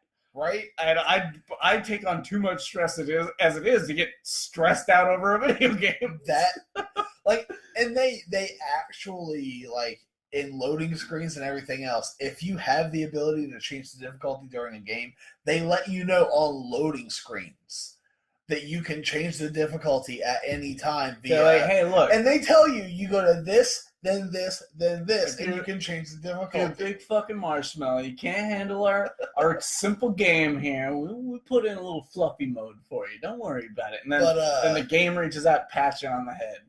But let me tell you something. That's really good advice for God of War, because Yes. you will get your ass I think handed to you. I think that's good. Because I've always played games on like medium or normal or whatever. Yeah. And I'm not an amazing game. I like cinematic games really because I like playing for the story. I'm more of a story person. And then I also like creation. That was a reason I played wrestling games well into after I had stopped watching. Because I loved creating my character and playing through the story mode and like getting to choose like these matches are going to happen over here. I love being in control. And so how is that not comparable information to Fallout 4? Okay, fuck you. Fucking making BB-8 shame me over there. But no, so that has always been my thing. Is I'll play on normal because I'm not in it competitively. You're not in it to see how hard you can make the game and beat it. And so now I'm like, I'm not even going to do that. I'm just going to go to easy mode. I'm going to play the fucking game. Because I still get tripped up on normal sometimes and have to redo shit. Like, usually I'm like a normal, medium kind of first playthrough. Like, if it's a game I can see myself first playthrough, times, absolutely. You know, I'll go through, I'll experience the story and all that, and then I'll go back and I'll challenge myself. Yeah. But, like, with God of War, that was one of those, I was able to play straight through the game with medium or normal. I can't remember what they actually titled it. It changes. And, you know, I died a few times, and that was just, I didn't catch a fight pattern as quickly as I should have. Mm-hmm. You know, stuff like that. But it is sound advice for any gamer. Hey, you know you can change the difficulty, right? Any gamer who has a family and responsibilities and is getting up there. You can't spend 3 hours on this one little section of the game. But then there comes a point where it's like, okay, well, I've done this 20 times. If I lower the difficulty, it just doesn't feel like it's worth it. Like, I don't feel like I've earned it. If you've gone that deep into that one fight, sure. But after you're out of that fight, fucking stop that bullshit. Like, get your satisfaction and you're done. Just finish the fucking game. Yeah. Moving on. And I put in all this info just for you. I didn't know I was going to hand it over to you, but I knew this would be important to you. Okay. So, Prey, another great game from Bethesda. Yeah, I've heard a lot of this one from you. Got a bunch of new modes like Story Mode, New Game Plus, and a Survival Mode. All are available now for free. Holy shit. As well as announcing Typhon Hunter Mode, a new mode that lets one player go up against 5 other player-controlled mimics and will be available for VR as well. Holy shit, that's terrifying. That is, no, you don't understand. No, I've seen you play the game before. That's I've watched terrifying. You play the game. Yeah, I'm aware enough of what mimics are, and I can just imagine that shit being right in your face. Oh my god! And finally, they announced what they will call an infinitely replayable DLC called Moon Crash, which came with a trailer set to the tune of You spin me right round, baby, right around like a record, baby, right round. God, is this going to be one of those like endless loop kind of plays? Every time you play through is different. Every time you go in, something might have changed. There might be a different scenario for you to do. It's infinitely replayable. It looked fucking awesome. Okay, now here's... I begrudgingly traded in Prey because now really you were playing the shit out of it. Yeah, I was, and I wasn't even halfway through, and I put so many hours on that game. I'm super surprised you traded that game in. The reason I traded it in was, and I was towards Injustice. I got like an extra 20% on top of like $30 for trading. Just that. Now I'm a little biased there. I love Injustice. Still play it. They just added a 30 level cap. Like they raised the level cap, and they're still adding like new pieces of armor and updates and all that shit. Just because the DLC stream stopped didn't mean they gave up on it. Like that game is still alive. But I traded it in. I still have my save data. Like I didn't delete any of that. But I never delete save data. Like game installation data, sure. Yeah, like I deleted the game, but I kept the save data. Yeah. And the thing is, I recently watched a speedrun-esque playthrough that someone beat the game in like 9 minutes. What? Now, shit? Here's the thing. They did it because they glitched through the map. See, I don't count those. Well, those it's apparently one of those like you get like this far from a wall, and you put like you can make a ledge with one of the weapons, and you jump up on that ledge and it just like shakes you through up like outside of the map. So yeah, I was thinking about how you said this far from the wall and thinking of the audio version of this, and like, they're not going to know. And then while we were talking, I was like, it's a dick hair's whisper away. That broke me a little bit. So I want to start using that in my day-to-day life. A dick hair's whisper away. That's applicable. Yep. But to hear that they're putting all this kind of stuff into it, and now you're gonna have to you can pick up Prey for like $15 now. Really? Yeah. I'm getting Prey super cheap. Because like from what I saw from you playing it, everything you described to me, like hearing some of this stuff, seeing the trailer, and the fact that it's Bethesda. Yeah, it looked, it looked, sounded, and pretty much is awesome by my estimation at this point. And it was a great game. $15, that is my game. I will never play it. I will own it though, and hope someday that happens. Because I don't get rid of shit, including all of my consoles. Right. And then we moved on to the Fallout section of this. We talked a little bit about it, but now Todd Howard revealed quite a bit about Fallout 76, starting with the fact that the game will be entirely online, meaning you can't play offline, which is actually false. That should say you can't. No. You can't play offline, but you will be able to play solo. That's what it's saying there. It's constantly going to be connected online. You're gonna see other player characters, but you don't have to interact with them. You can do these missions solo, kind of like Star Wars: Old Republic. So there won't be any player killing involved. Unless you enter into a certain zone. They did not elaborate. There's been a couple other games that have been like that. I want to say Tom Clancy's The Division was similar to that. You could see some other players running around doing stuff, but it was separate, like game instances is what they're called. If you're not in this player's instance, you can't interact with them. Okay. PvP is still being worked on, and that will exist in the game, but won't slow down time. Modding won't be available at launch, but eventually you'll be able to have your own private world and mod it. Although he didn't elaborate on that, which kind of understandable because you never know like what kind of mods people are going to come up with. That's Todd Howard at E3. He gives you all these tasty bits, and then you're like, "Hey, what's in this?" It was like, I don't know, family secret. like, I know. Well, I don't know. Howard also announced one of the most interesting highlights of the game, saying, "We thought, why don't we put multiple nuclear missile sites on the map?" So you want to scroll down for me? You extended it, but didn't realize my position.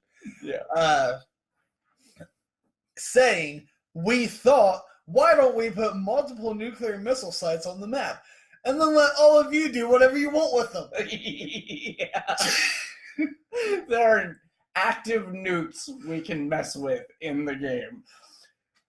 I'm back in. When I first heard it was going to be online only, I was like, "Oh, well, fuck that game. I'm not going to spend the money." But now that I know you can play solo, there is story shit to do. Here's the thing: when you hear online only, you have to figure out what they mean by that. And I'm starting to learn that, because as an offline gamer, online only is a dirty term. Yeah, it's gonna scare you. But that's one of those things where online only can simply mean that you have to be connected to their server to get random encounters or random spawns, stuff like that.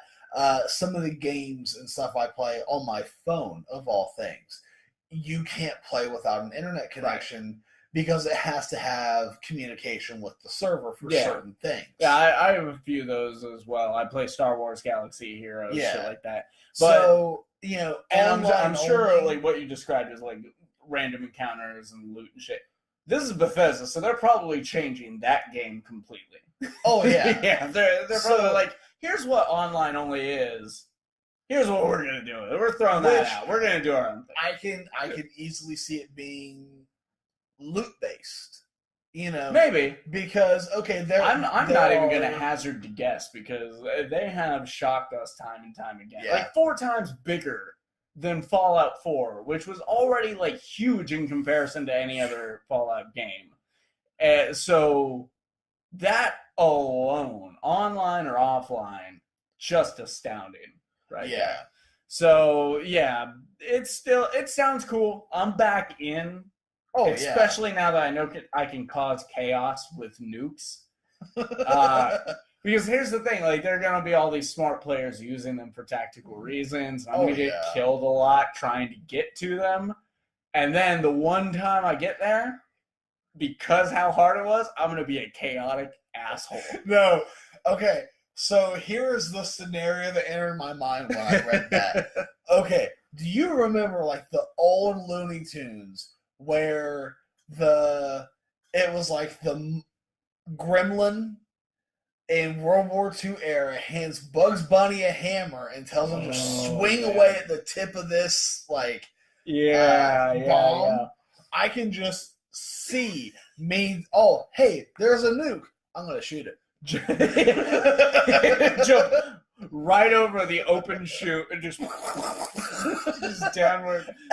I just at least the first time. Oh yeah. Yeah. See, now here's what I kind of wonder. If you do that, if you shoot or like somehow detonate a nuke within its silo, what'll happen to the ground? Well, I don't think there's, and again, we still have tons more information to learn here. But I don't think it's going to be one of those environments, those adaptive environments. What was it called? Functional environment? Functional environment, yes. I don't think it's going to be one of those. So we probably won't have to worry about like, we just set off this nuke in the side. More or less they've already considered assholes like you and me. They're fail-safes for that son of a bitch. But yeah, I don't think that we'll be able to do that. No. But if we can, we will. Oh, it's happening.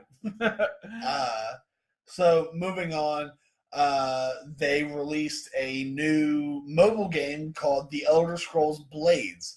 It features 3 game modes: the roguelike Abyss, the 1v1 battle mode arena, and the main story mode, and is coming later this year. Yeah.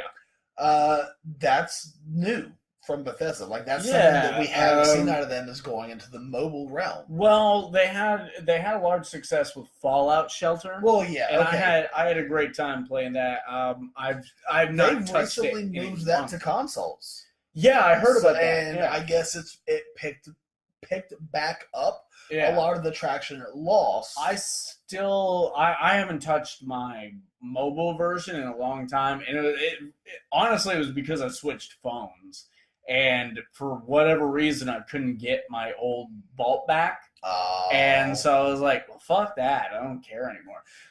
You don't want to start all over. No, that was kind of the same with me. It's not because I switched phones; it's because I got Deathclaw attacked back to back to back. Oh, and they killed their entire I got so fucked. I'm like, I'm not coming back from this. Just uninstall. But it was a fun game while it lasted and stuff. So they had a lot of success with that. So you have to wonder what this is going to be like. 1v1 battle mode arena. Is that going to be online? Are you going to play that with It'll other have people? to be. If it's going to be, if it's what I think it's going to be. Did you ever play the Power Rangers fighting game on the phone? Nope. I started playing. It was actually kind of cool. You made a team of 3. You could swap out. It was interesting. But I can see it being similar to that. A lot of mobile games, they have you set a team, or you set like your character that's going to go and fight, and it auto battles another player. Okay. So if your stats or your like skill set or whatever can counter this other player, you can win. They may get lucky and get some kind of ability to happen to change the fight for them, but it's all like auto fight. It's not like you actively fighting, or it could be you actively linking up with another person. Honestly, the one thing I think I see this game getting me on is the Elder Scrolls name. Yeah. And recognizing that, I'm probably not going to touch it, because that's the only reason I would touch it, is it's the Elder Scrolls title. Right. Because I'm not much of a mobile gamer either, and that's not a stance on like, I hate playing online, like my other stances on certain types of gaming I don't play into.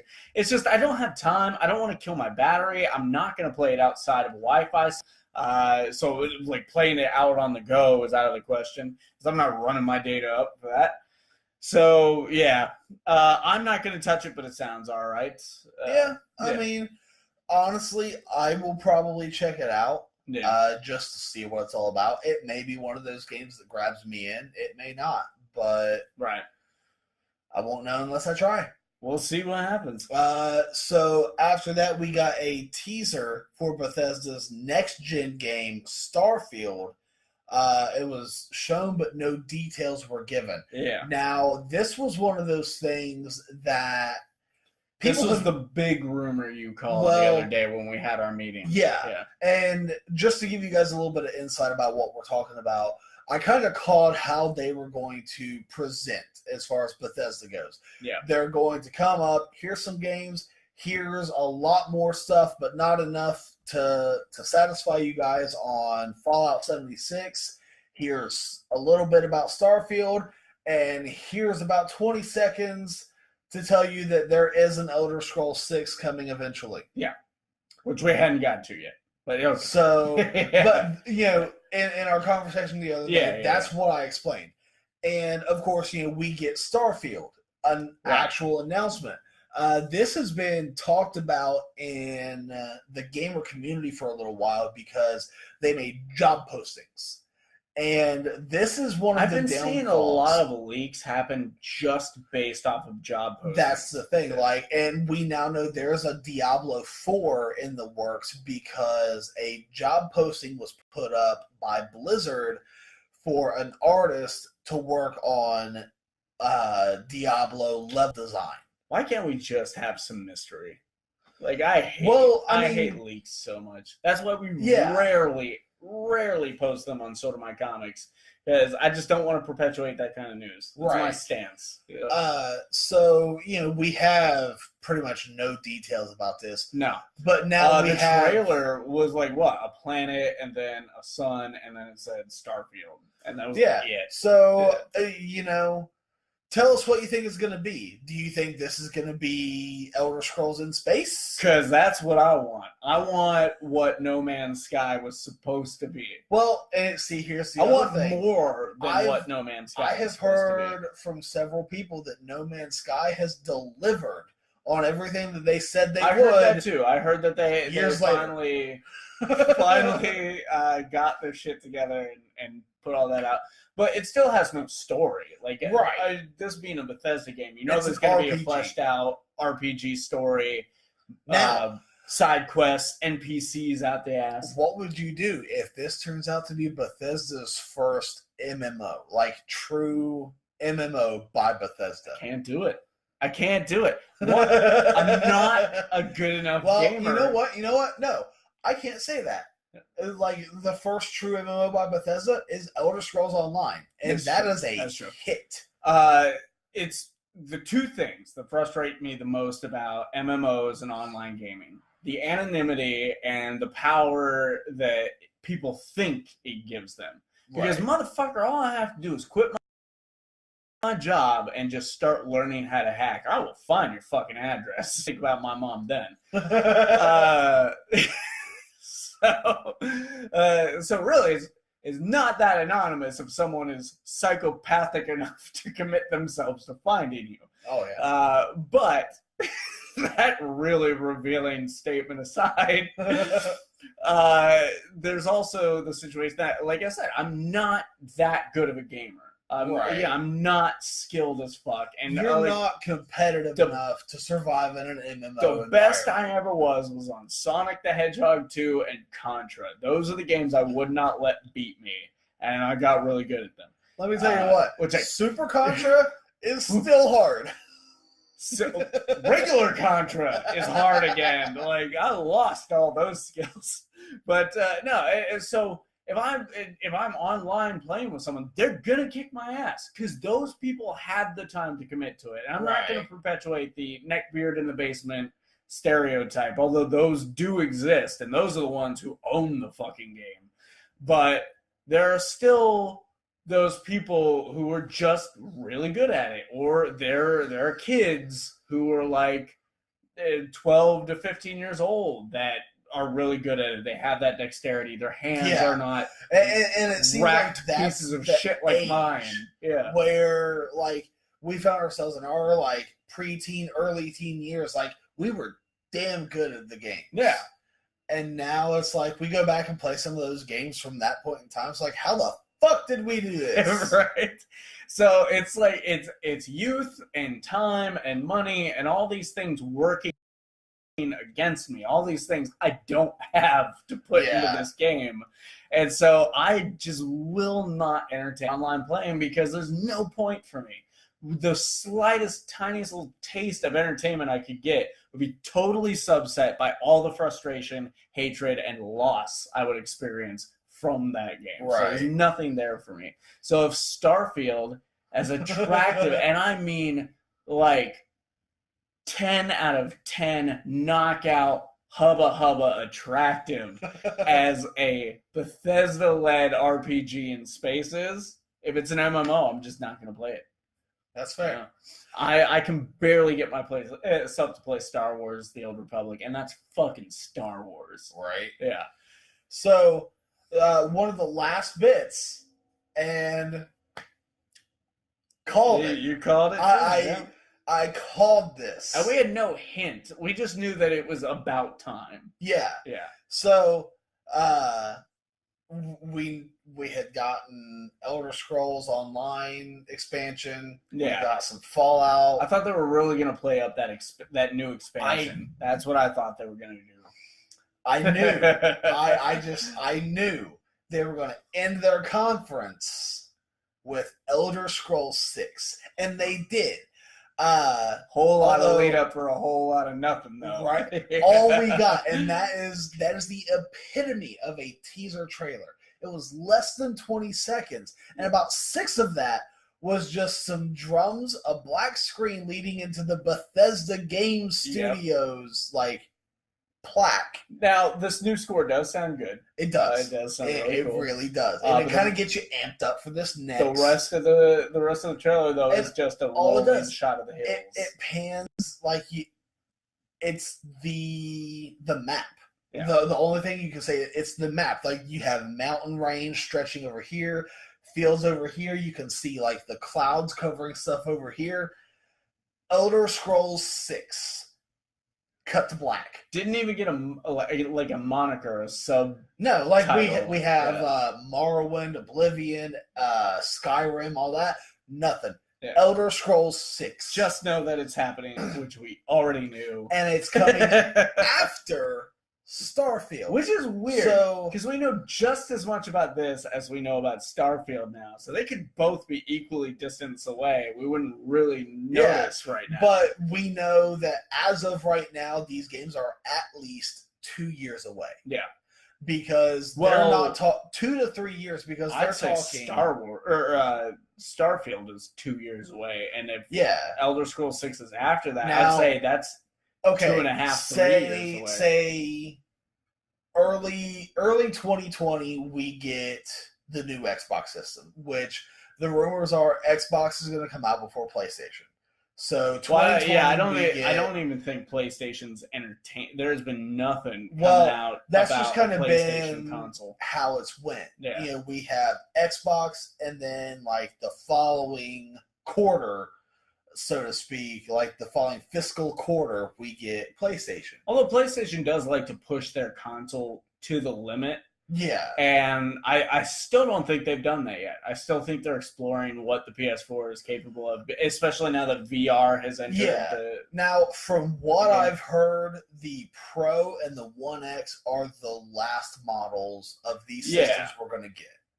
So we're not going to get a Pro Slim. We're not going to get a One X Slim, anything like that. These are the end of the line for this generation. Yeah, so I'm just saying, Xbox tends to give up on things and then just move on to whatever's next.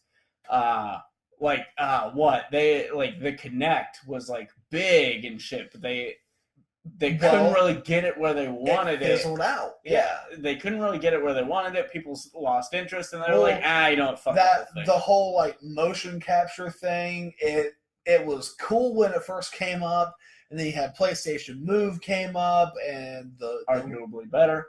The Wii, it had the motion capture type stuff from the beginning with the Joy-Con and all that. And all that just kind of fizzled out over the course of a couple of years. The Xbox One came with a Kinect starting out, then they made the model that didn't, and now it's not even a thought.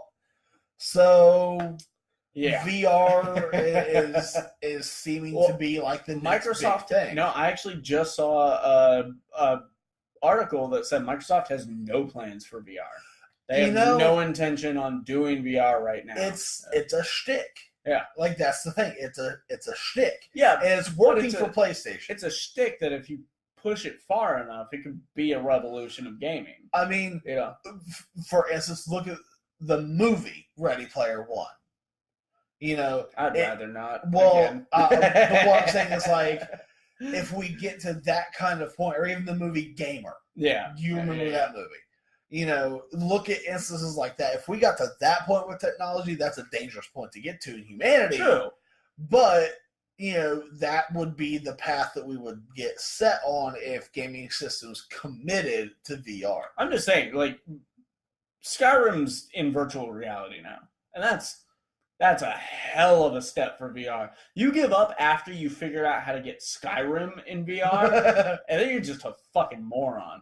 I get it. It is a gimmick, but it's a gimmick that has something after it. It has potential. That you only get to that after if you fully flesh out this gimmick.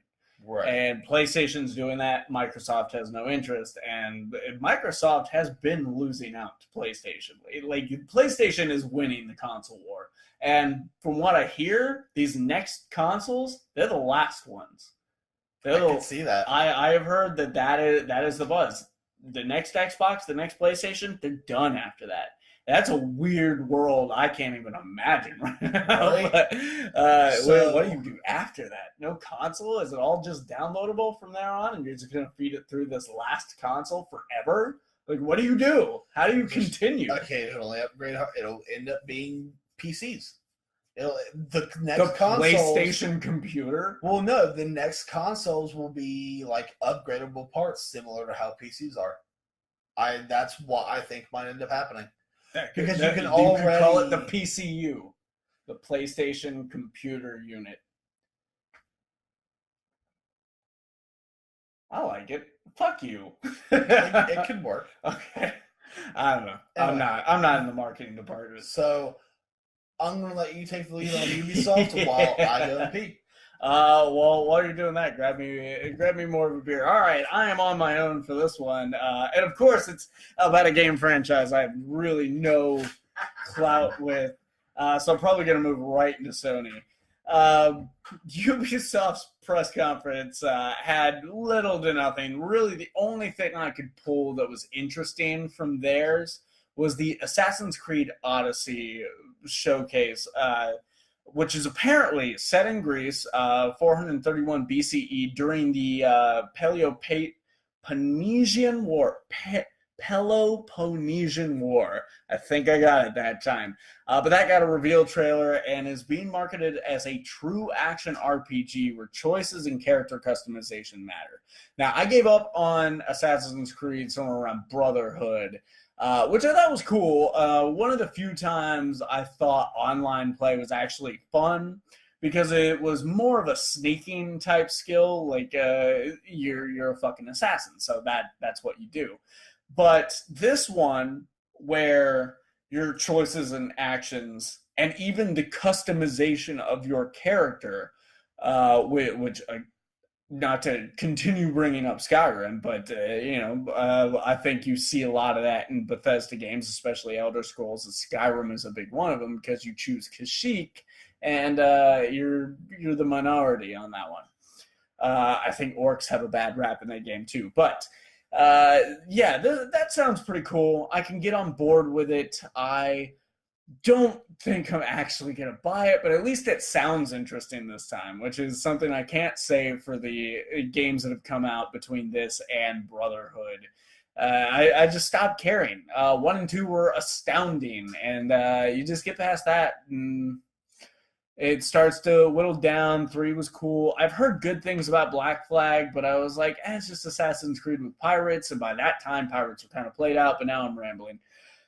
Anyways, Assassin's Creed Odyssey is really all Ubisoft brought to the table. So we are going to go ahead and move right into the Sony press conference. This one started out with the Last of Us 2 cinematic / gameplay trailer and confirmed Ellie as a playable character, which I think kind of changes the dynamic in this game. It changes the way this game, story-wise, is really presented. And the cinematic trailer actually showed, and I don't know if this is in the original game. I've seen some gameplay footage. I've seen people play the game. I own the game. Really want to play it. Way too busy. But from what I understand, we don't know about Ellie's sexual preference. And I guess in this one, she is a lesbian. And so we have a little bit of a love interest situation from this cinematic gameplay trailer. I also did watch some of the gameplay, and it just looks cool. It looks like... What is it? The Last of Us 2 cinematic gameplay trailer. We're already on Sony. Yeah, I moved right through the Assassin's Creed, honestly. Anything you wanted to say about that? Nope. Yeah. But yeah, it looks like you're going to be able to interact with a lot of your surroundings. There's this point where she hides under a truck, and these people are looking for her, and she pulls out her gun and like shoots or they lean down, shoots him in the head, and she makes a getaway into the supermarket. And then in the supermarket, she ends up in this big fight. And I mean, she does not do the same move twice against like 6 people.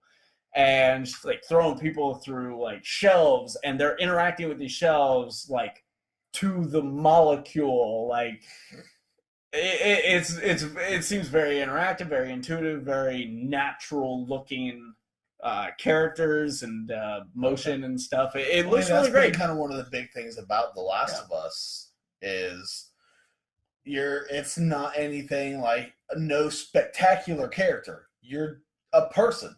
Yeah. It looks very interesting. I can't wait to play this one. I'm gonna have to play the first one before that because I still haven't. I own that one though. At least I own that one, and I'm ready to. And I have the remastered version. I haven't gotten around to it. I haven't played it either. It's heavily suggested though. I've heard only that's what I've astounding heard. things, and I've never heard it's okay. I've only heard astounding things. It's great. Yeah. Moving on from that, we got a first look trailer for Death Stranding, this Norman Reedus game we've been hearing about for years now, and it was interesting. Did you see any of this? Mm-mm. It is. I've heard about it. Bonkers as fuck. Like as the trailer goes on, it gets more and more weird. And I really don't know what to tell you about this game. Like I know that Norman Reedus' character is some sort of delivery man, and he has to traverse like shitty terrain and all that. At one point, you see him climbing up a mountain and stuff. So there's a lot of obstacles, and there's some sort of supernatural element to this as well. So is it like a survival kind of game? Is it kinda? I guess. And again, we don't know really enough about this yet, but it seems like one of those situations where it's gonna make you travel between each place every time. Oh wow! Yeah, and that can be daunting. Tedious. Yeah, tedious, daunting, just a bad decision. So unless the game gives you some stuff to do in that time, which I think it might. Maybe it'll be a slow build, but it's really going to fail if that's the case. Yeah. But, I mean, Norman Reedus is good in the voice acting and motion capture, I guess. I don't know if they had him do motion capture. I think so. But we also got a Resident Evil 2 remake trailer and a release date for January 25th, 2019. It looked okay. I mean, you didn't see anything out of the ordinary in this trailer. A cop gets attacked by one of the zombie-like mutated characters. Leon shows up, who is still a cop. Like, this is still early in everything happening. I've not cared about a Resident Evil game in years. Right. 6 was the first time I was like, wow, this looks like it could really be cool. And then it was just boring. And so, yeah, interesting. If I ever get a copy for free, or if I see it for $5 for some reason, sure, maybe I'll drop a dime on it and play it someday. But who cares? Whatever. I've never been a fan of Leon either. So, I mean, if you're a Resident Evil fan, I'm sure a lot of people are excited about it. Oh yeah. There are some franchise faithfuls. Oh yeah, they're definitely getting excited for it. I'm looking more for the Final Fantasy VII than I am Resident Evil 2. Yeah, and that's taken long enough as it is. Right. But more than even that, I'm looking forward to the Spider-Man game. A new gameplay trailer for the Spider-Man PlayStation 4 exclusive game came out. It showed off some familiar villains like Electro, Rhino, Scorpion, Vulture. There may be a Sinister Six element going on here. But he got 4 of them right there.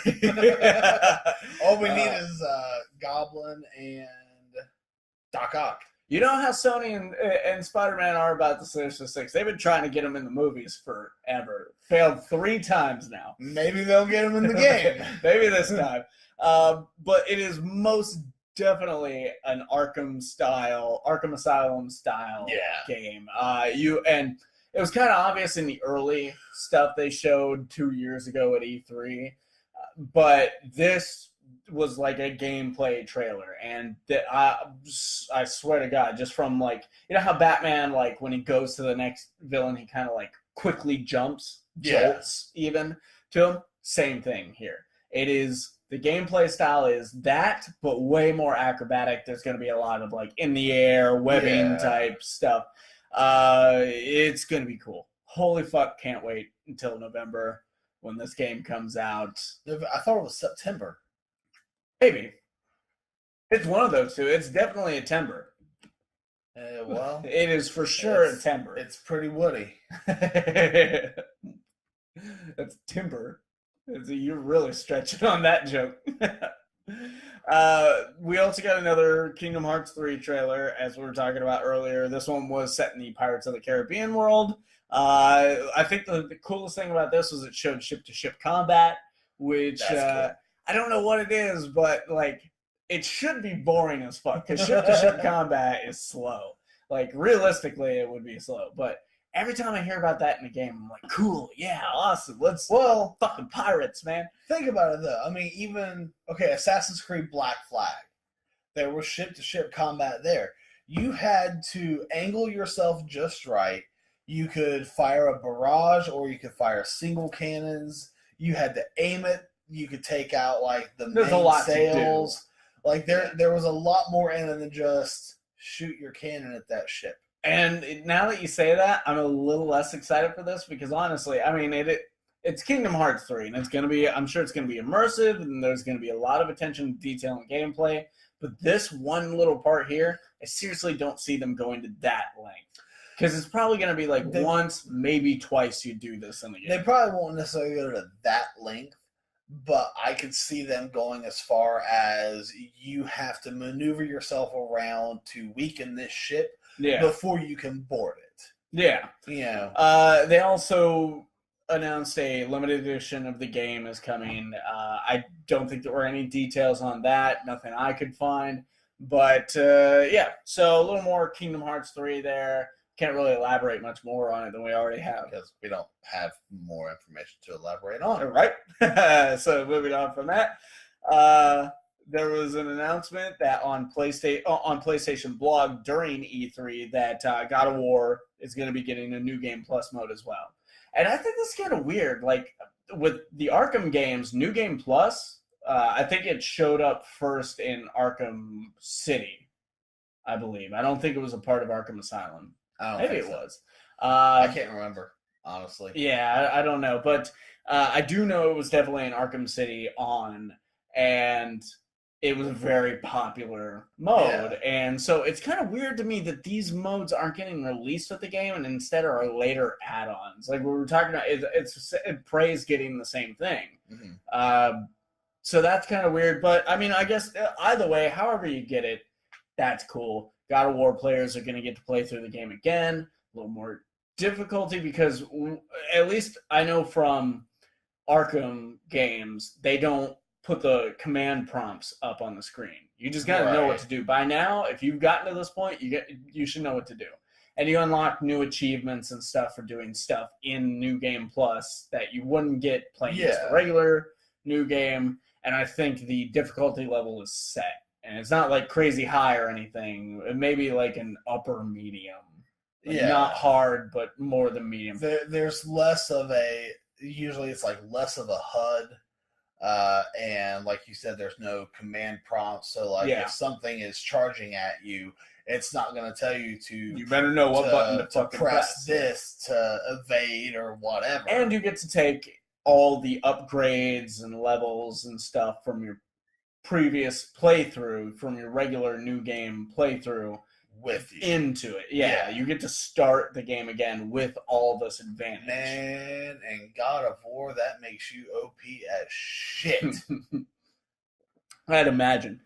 But, and that concluded the Sony press conference, which led us to the final press conference of E3, Nintendo. They had some pretty cool stuff. I'm actually saving for a Wii now because of Pokemon. You mean a Switch? Switch. Shows you how much I care. Yeah, so I'm saving for a Switch now. It's a fairly affordable console. $299. I might look at some other games just for the boys. Yeah. But I'm definitely getting Pokemon Let's Go Pikachu. Oh yeah. I'm thinking about pre-ordering the Pokeball Plus version. And we'll tell you a little more about that Pokeball Plus here soon. There was a fun announcement about that. But and there's that core series game that's still unannounced, supposed to come out next year. I was gonna say I'm all over it. We have been like, it's gonna be a thing, and that's it. But now we know it's gonna be a thing. Here's the thing, though. I'm down, no matter what they do with it. It's gonna be a core series, so it's gonna have the story. It's gonna have all the elements from the handheld game and shit. Probably heightened to a certain extent. Yeah, you're probably gonna get next gen Pokemon. Whether Gen 8, maybe 9 by now. No, I think it's Gen 8. Yeah. So you're going to get all that for sure. But the one thing they absolutely have to do here, they cannot miss a step. And I can so easily see Nintendo just going like, that's not what we do, so we're not going to do it. Open world. Let us just fucking run around, man. Like, sure, there are places for us to go and things for us to do, and we can't progress the game really without doing them. And sure, put up your blockades and stuff, like in the old Pokemon game. Oh, you didn't get this badge yet? You're not going to the next town. But make that fucking town, like, you can go anywhere. Make the trails, you can go get lost in the fucking woods and shit, looking for Pokemon. And with this last generation, Sun and Moon, they kind of started in that direction. Kind of. Sun, which I have played, not so much, but I have not played Ultra Sun or Ultra Moon. So I haven't played them either. But you have your line, and that's your story. Mm-hmm. But you don't just have to go like this. Like, you can go and you can call them side quests, because it's like, hey, show me this in your Pokedex and I'll give you money. And they're kind of boring side quests. But they are. When you finally do get that Pokemon, you're like, oh, wait, there's this fucker. I'm going to go get some more money or a special Pokeball or item or whatever. Yeah. So I mean, it always ends up becoming useful and fun. Yeah. But, they're starting in that direction. So, and they're making the areas bigger. They're giving you the chance to go back and do new things in different areas. You know what I'd much rather see than Starfield? Or even fucking Elder Scrolls 6 right now. Parachute Pokemon? No, just give up. Hashtag callback. Anyway, no, I would love for them to just hand it to Bethesda and Bethesda make the next fucking RPG Pokemon game. Could you imagine a Bethesda-made Pokemon RPG? The Pokemon would be terrifying. Well, okay, no, I don't want the graphics. I mean, make it look good, but I want them to make. But I want them to make the sandbox. I want them to make the game mechanics and shit. On fucking Team Rocket if I want to. I want to be allowed to run around and steal people's Pokemon. They'll never let us do that. That's never going to happen. Here's the direction they need to go. Not even so much Bethesda style, Fable style. Okay, yeah. I mean, same difference. Yeah, but I mean, give us our linear story. Give us our game, our daily, us the ability to make our choices go through, but give us the ability to actually. What was it called? Like Detroit Being Human. Like it's your choices affect the outcome of the game. Yeah, gameplay consequential gameplay. Consequential gameplay. Yeah. I could not think of that for the life of me. Yeah. You know what's funny? We got lost on this tangent. We haven't even talked about the first fucking story from this press conference. So Nintendo, Super Smash Bros. Ultimate got a big reveal with the announcement that it will watch the vibrations. With the announcement that it will feature every fighter ever from a Super Smash Bros. Game since the beginning. Huge. That is a awesomely great, diverse, and big roster. The roster for the last I saw was 60-some playable fighters. On the last game? No, for this one. This. Holy shit. Over 60-some playable fighters. That's and there are even characters that they have been talking about. They're not going to be playable, but they're going to be backup. Yeah. Or like they're in the game. And you have to assume there's going to be DLC characters coming down the pike. There's probably going to be one pre-order character we don't know about yet. Sure. There are new characters that they have included, like Ridley and Daisy, and I think they announced a couple more. I copy and pasted. I think Mega Man. This is the first one that he's featured in. Was Mega Man not in another one? I saw nothing about Mega Man. I'd remember that. I'd have wrote that well before Ridley. Well, the trailer I saw, it showed Mega Man. Because it showed like I think it was a ones. previously playable character. I think maybe in the last game. The one on the DS? Maybe. See, I never got a chance to play that one. I have this feeling, I don't know for a fact, but I have this feeling Mega Man was in the game before. But yeah, no, it's huge fucking roster. Oh, yeah. It's still more to come. We're talking 60 for sure. That we already know, we could name them off on a list. Yeah. Plus some more. Cloud. Yeah. Yeah. Like fucking Cloud being a playable character in a fighting game that's not one of those bullshit. You're getting Ness back, which people have wanted Ness in every game.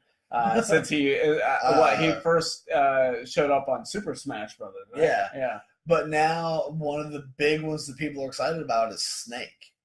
Yeah, he's making his return. Yeah.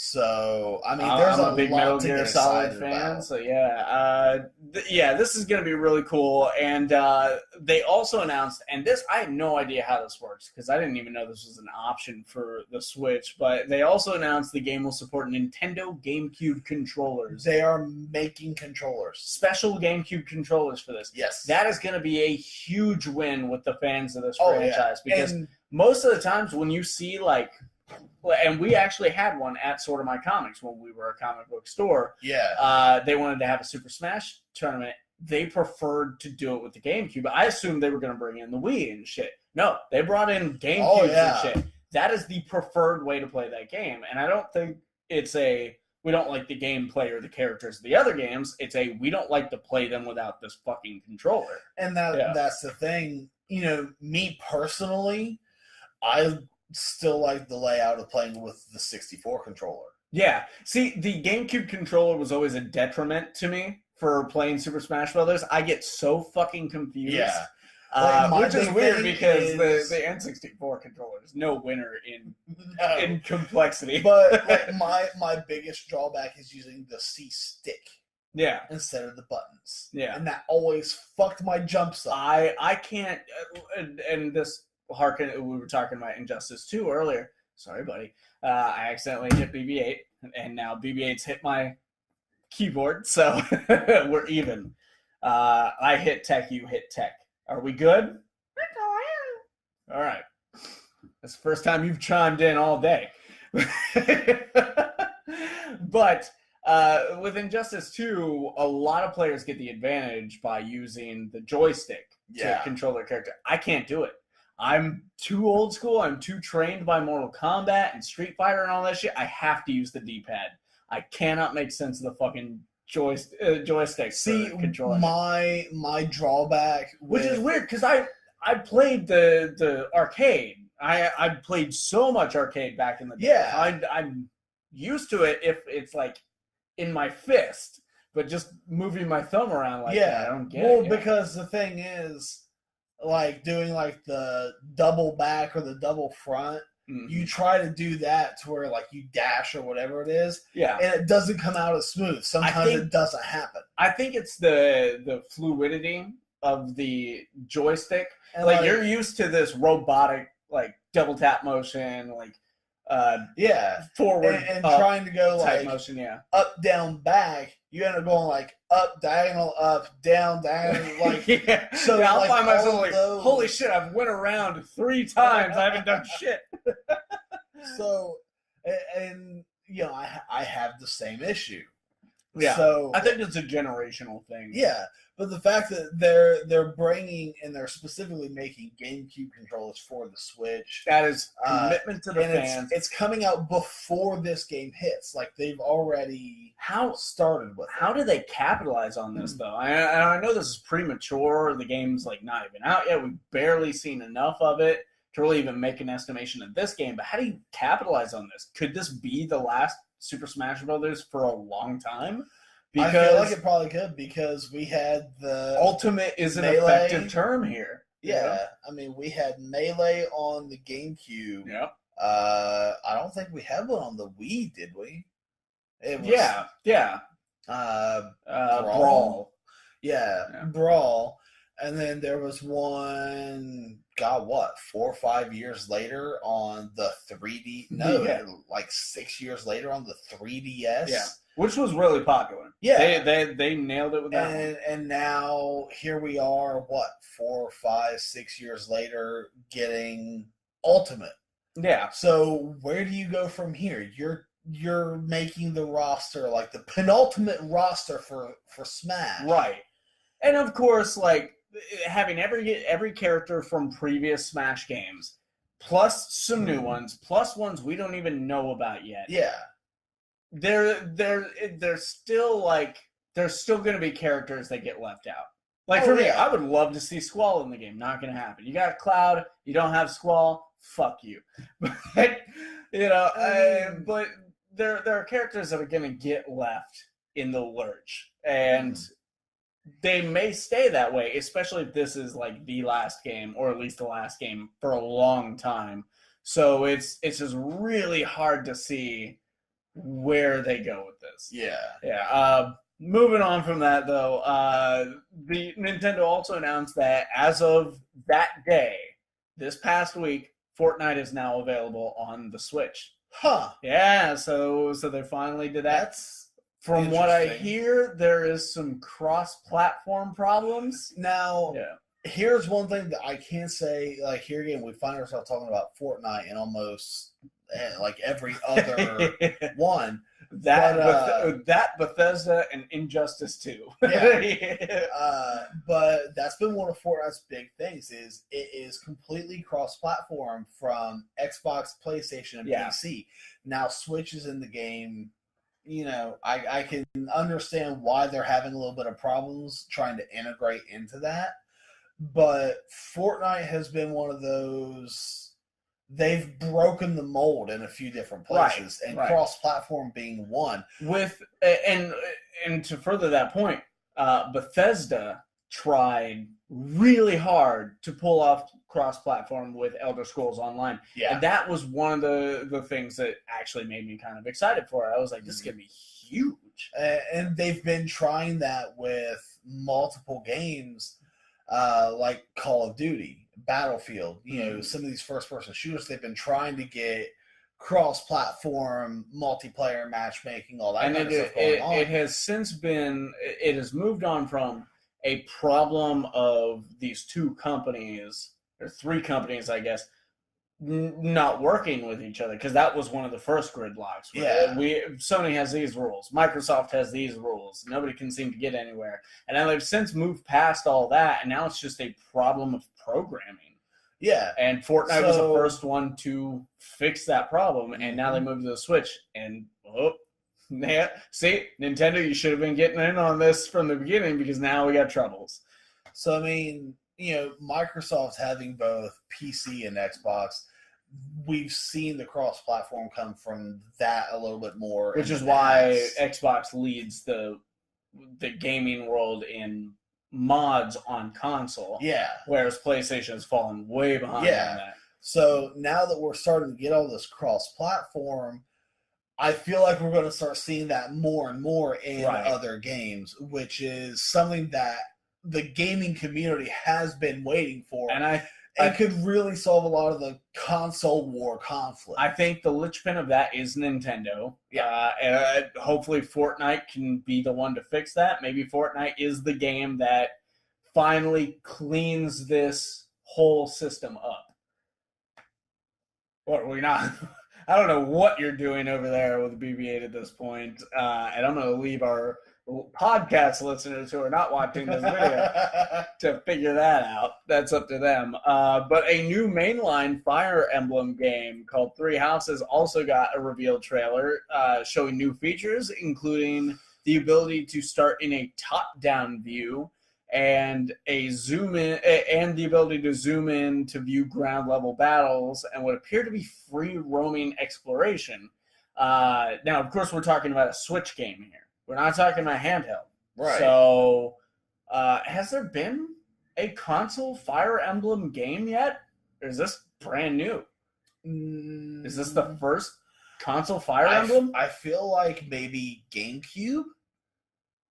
Maybe. But I don't know. I couldn't tell you. I'll have to put a little bit of search into that. Yeah, but I know if it has happened, it is like once, maybe twice. Yeah. And so obscure, and honestly, it probably failed if we can't even remember it. Yeah.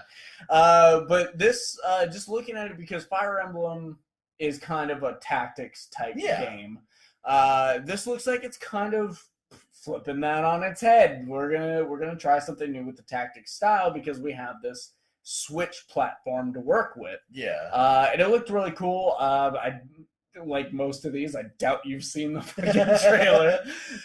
Honestly, Nintendo's the only thing that I caught from theirs is our next topic. Oh, I would have expected you to watch I watched the character video, like the announcement for all the characters in Smash. Well, I did watch the trailer, the gameplay trailer for this, and it was pretty cool.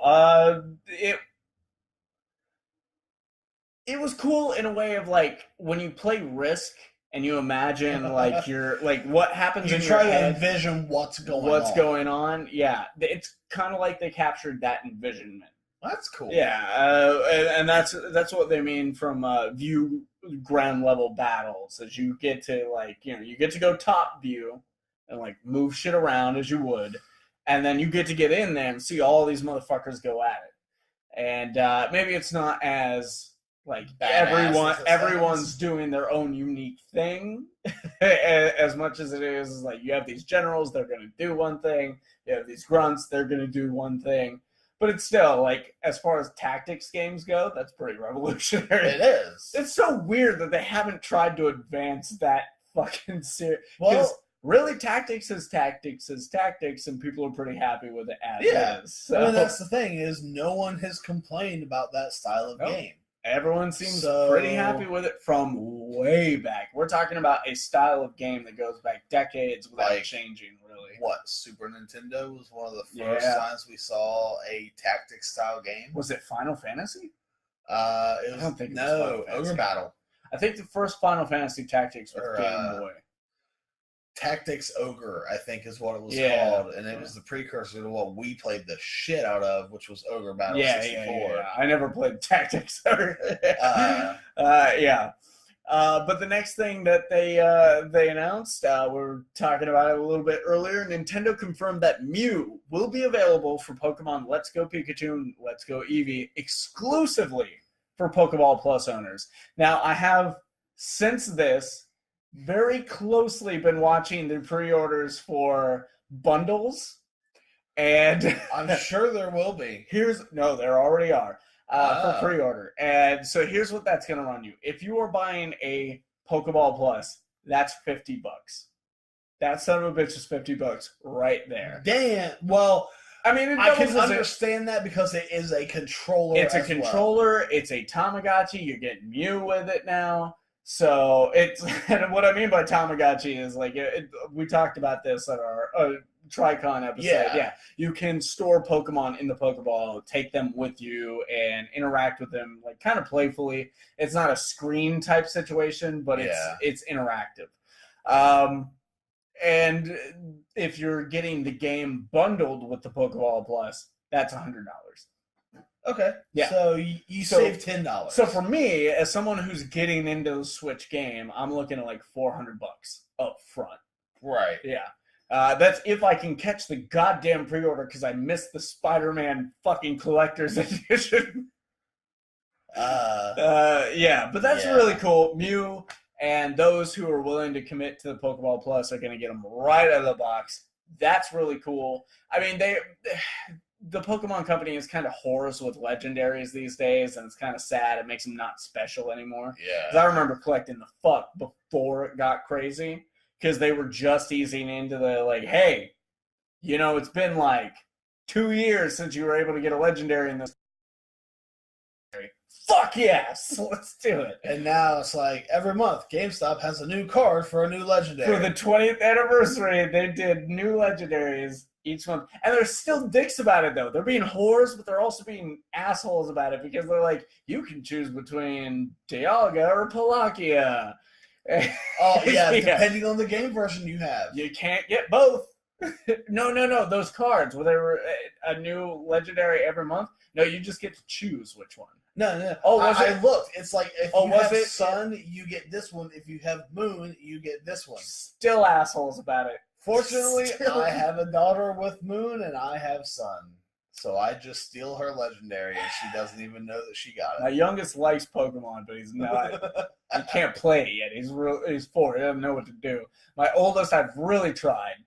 I set him up with in my opinion, the greatest Pokemon game of all time, Pokemon Heart Gold, which is before that, my favorite was Gold, and then they remade it perfectly with new features. Heart Gold is my favorite game of all time. I was like, if you can't get into the franchise with this fucking game, you're done. You're done right now. Yeah. It's like, well, son, we tried, but we gotta take you out back. You done with Pokemon. And I'm not gonna shoot him. We've taken his Pokemon cards out back. Like, you're just done. You don't get any of it. Pull! You can't have any of it. But yeah, so that was pretty cool. And Dragon Ball FighterZ, or what I call it Dragon Ball Fighter Z. That's what I've been calling. But they've clearly replaced the S with a capital Z, because it's the 90s and Z's are rad tactical. Fighters, dude. Fighters. But that is coming to the Switch sometime this year. No specific date or even specific month. They're just like, I guess. It was a decision they made on the day. They're like, they were actually leaving. They're like, you know what? Fucking Dragon Ball FighterZ. It's coming. Whatever. This year. Sure. And they say that as they're walking off stage. You don't see them anymore. You just hear them. It's coming later this year. Thanks. And it seems like that news really pissed him off, because now he's ripping the microphone off. You can hear him cursing before he actually gets, it's a goddamn motherfucker. Kira Toriyama. But yeah, so that concludes our exhausting E3 coverage.